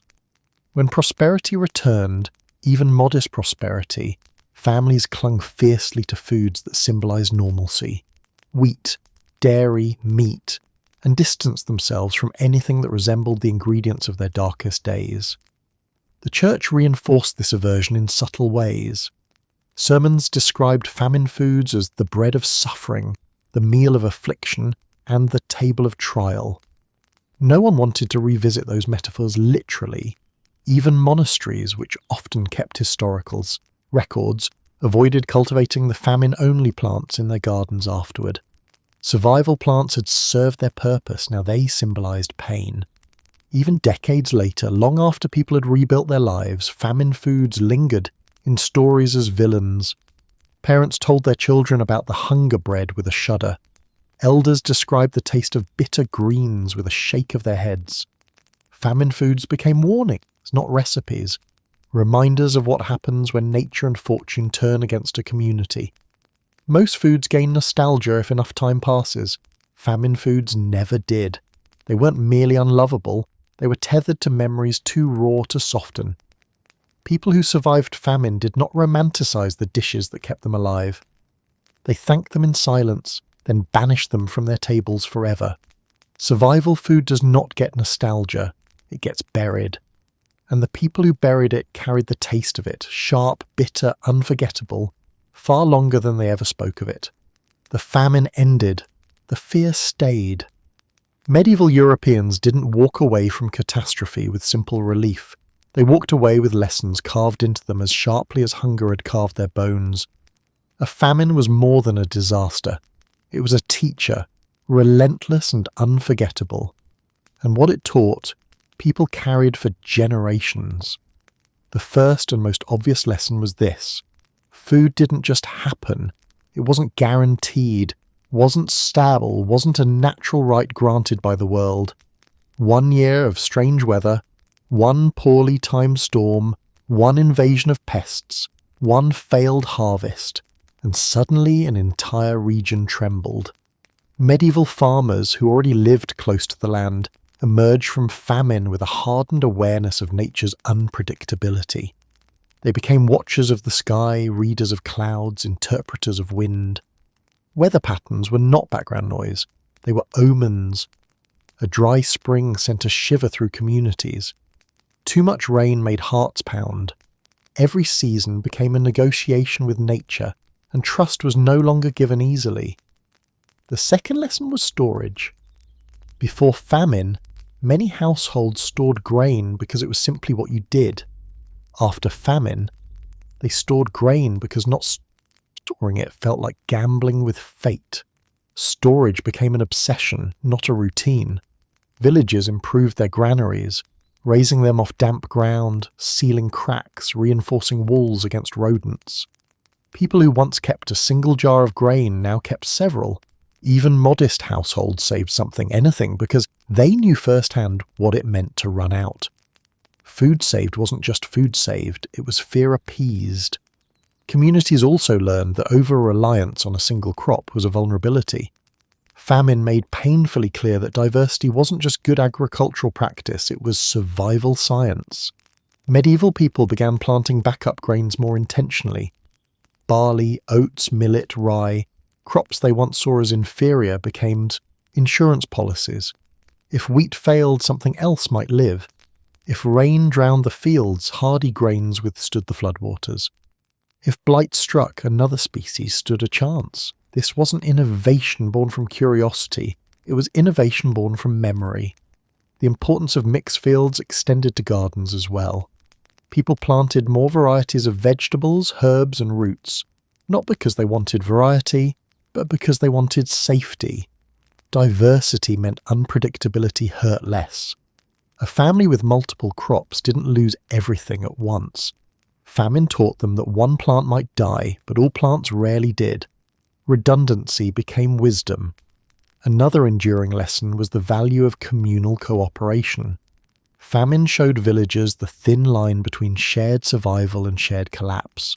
Communities that hoarded individually suffered more. Villages that organised grain distribution, shared information about foraging, rotated grazing land, or cooperated with monasteries fared better. People didn't romanticize community, they depended on it. After famine, towns formalised more communal structures, shared granaries, agreed upon planting rotations, collective harvest days, and rules about fair distribution during hard times. Hunger had required unity, recovery reinforced it, but famine also taught caution toward abundance. People learned that prosperity wasn't static, it was temporary. A year of good harvest didn't erase the memory of bad ones. After famine, when fields overflowed and markets brimmed with food, medieval households reacted not with extravagance but with restraint. They rationed even when they didn't need to. They avoided waste obsessively. They stored more than they consumed. They saved extra seed. They salted more meat. They pickled more vegetables. Tomorrow's feast could become tomorrow's famine. Everyone knew that now. Even the way food was valued shifted. Before famine, certain ingredients were considered ordinary. After famine, they were symbols of security. Things like salt, preserved beans, dried peas, and smoked fish gained new appreciation. They had been durable during famine. They would be durable again if the worst returned. Families bought ingredients not based on preference but on longevity. Taste mattered, yes, but shelf life mattered more. Famine also reshaped spiritual attitudes toward food. People learned that hunger did not equal sin, but plenty did not equal blessing. They became humbler about abundance, quieter about wealth, less boastful during feasts. Food became something to handle with reverence, not worshipped, but certainly respected. Wastefulness became morally questionable. Generosity became spiritually valuable. A person who fed others earned admiration, not merely gratitude. The crisis taught rulers lessons as well, though rulers sometimes needed reminding. They learned or relearned the importance of stable grain prices, the danger of hoarding and the political volatility of hungry subjects. Governments and lords grew more cautious about exporting grain during lean years. They became more attentive to reports of scarcity. Some even supported early forms of emergency storage. Primitive, yes, but born from necessity. And famine reshaped the future in more subtle ways too. Children who grew up during famine became adults who noticed crop yields more sharply, who watched their larders more nervously, who raised their own children with an instinct not to take a single bite of food for granted. Whole generations developed habits that later generations inherited. The careful measuring of grain, the practice of drying herbs, the distrust of empty barns, the quiet duty of checking stores in late winter just to be sure. People didn't romanticize the famine. They feared its return. They feared it in the way a person fears fire after being burned. Not constantly, not irrationally, but with a seriousness that shaped choices every day. Food was no longer just nourishment. It was memory. It was warning. It was security. It was proof that the world could turn without warning and that the only defense was preparation. The famine ended, but the fear stayed. And in that fear was the wisdom that shaped medieval food culture. Store more, waste less, plant widely, cooperate deeply, and never, ever trust abundance without a plan for what happens if it disappears. The good news, you survived the famine. The bad news, you'll never look at dinner the same way again. Survival in medieval Europe wasn't just a physical accomplishment, it was a psychological transformation. A famine didn't end when the grain returned or when the markets reopened. It ended when people figured out how to live with the memories that clung to them like a second skin. The closing of a famine was always strangely quiet. There was no sudden moment where someone shouted, "It's over!" There was just the slow, cautious return of normalcy. A loaf of bread that felt heavier than usual. A pot of stew that had recognizable ingredients again. A cow giving enough milk to fill a bowl, not just a spoon. People didn't celebrate immediately. They observed. They watched the fields, the skies, the granaries. They waited for disaster to sneak back in. Only when the weeks passed without hunger's return did they exhale, and even that was tentative. Surviving a famine gave people a new kind of wisdom, one paid for with sleepless nights, empty stomachs, and a sharper understanding of how fragile life could be. Those who lived through it carried a dual truth.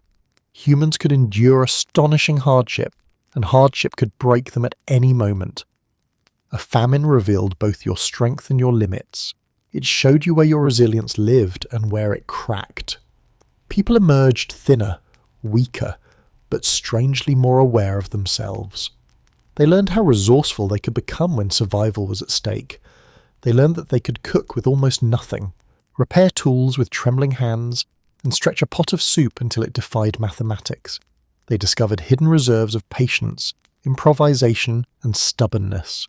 They learned that the human body could keep going long after comfort disappeared. But famine also left invisible wounds. People didn't forget the endless days of hunger, or the bargaining over tiny portions, or the worry etched into their parents' faces. They remembered the silence of mealtime, the way the pot's contents diminished with each serving, the helplessness of watching children whimper at night because there wasn't enough to quiet their stomachs. They remembered their own exhaustion, the kind that settled into the bones and stayed long after meals returned. Survival did not erase the suffering, it simply outlived it. Food itself became something different after famine. A loaf of bread no longer meant just breakfast, it meant safety. A full pantry no longer meant convenience, it meant victory. Even the sound of a pot bubbling on the fire brought comfort, because it signaled that hunger was no longer prowling just outside the door. Survivors didn't eat casually anymore. They ate gratefully, protectively, sometimes fearfully. A simple meal could stir complicated emotions, relief, joy, anxiety, even grief. Dinner was no longer a routine, it was a reminder. Famine also revealed truths about society that people didn't easily forget. They saw who shared and who hoarded, who helped their neighbours and who locked their doors, who stayed kind under pressure and who found cruelty in desperation. Communities carried these memories long after the famine ended. Kindness was celebrated, greed was not forgiven. Social bonds were woven with care because hunger had shown how fragile trust could be. And yet, famine survivors didn't walk around in despair. They walked around with clarity. They understood life more honestly than those who had never missed a meal. They knew how quickly things could fall apart, but they also knew how quickly people could adapt. Famine was both a teacher and a tormentor. It demanded lessons no one wanted, but everyone learned. Resilience is real, but so is fragility. Generosity matters, but so does preparation. And even in the worst moments, people could find ways, sometimes small, sometimes extraordinary, to keep going. The good news was always simple. You lived. You lived long enough to see the fields recover, to eat meals that didn't taste like sacrifice, to hear laughter return to the village square. You lived long enough to remember hunger instead of feeling it. You lived long enough to grow again, laugh again, work again, and reclaim routines that had once seemed lost forever. But the bad news also lingered. Surviving a famine changed you. It changed how you viewed the world, how you saw your neighbours, how you raised your children. It changed the weight of your memories and the stories you told at night. It made you wary of abundance and suspicious of good weather. It made you treasure the smallest things, a soft crumb of bread, a cup of fresh milk, a root pulled from healthy soil, because you knew what it meant to lose them. And so, in the quiet years after the famine, medieval Europeans carried a strange mixture of gratitude and caution. Relief lived side by side with remembrance. Feast days tasted sweeter because they contrasted with the bitterness that came before. Routine chores felt meaningful because they weren't clouded by weakness. Even hardship felt different, lighter, because hunger was no longer part of it. Yet dinner, no matter how plentiful, was never the same. The family table had been a battlefield, a place where decisions about life and death were made in whispers. Returning to it without fear took time. Returning to it without memory was impossible. The famine ended. You survived. And that was the final truth medieval survivors carried with them. Life could return to normal on the outside, but inside the experience stayed, reshaping their relationship with food, community, and themselves for the rest of their days.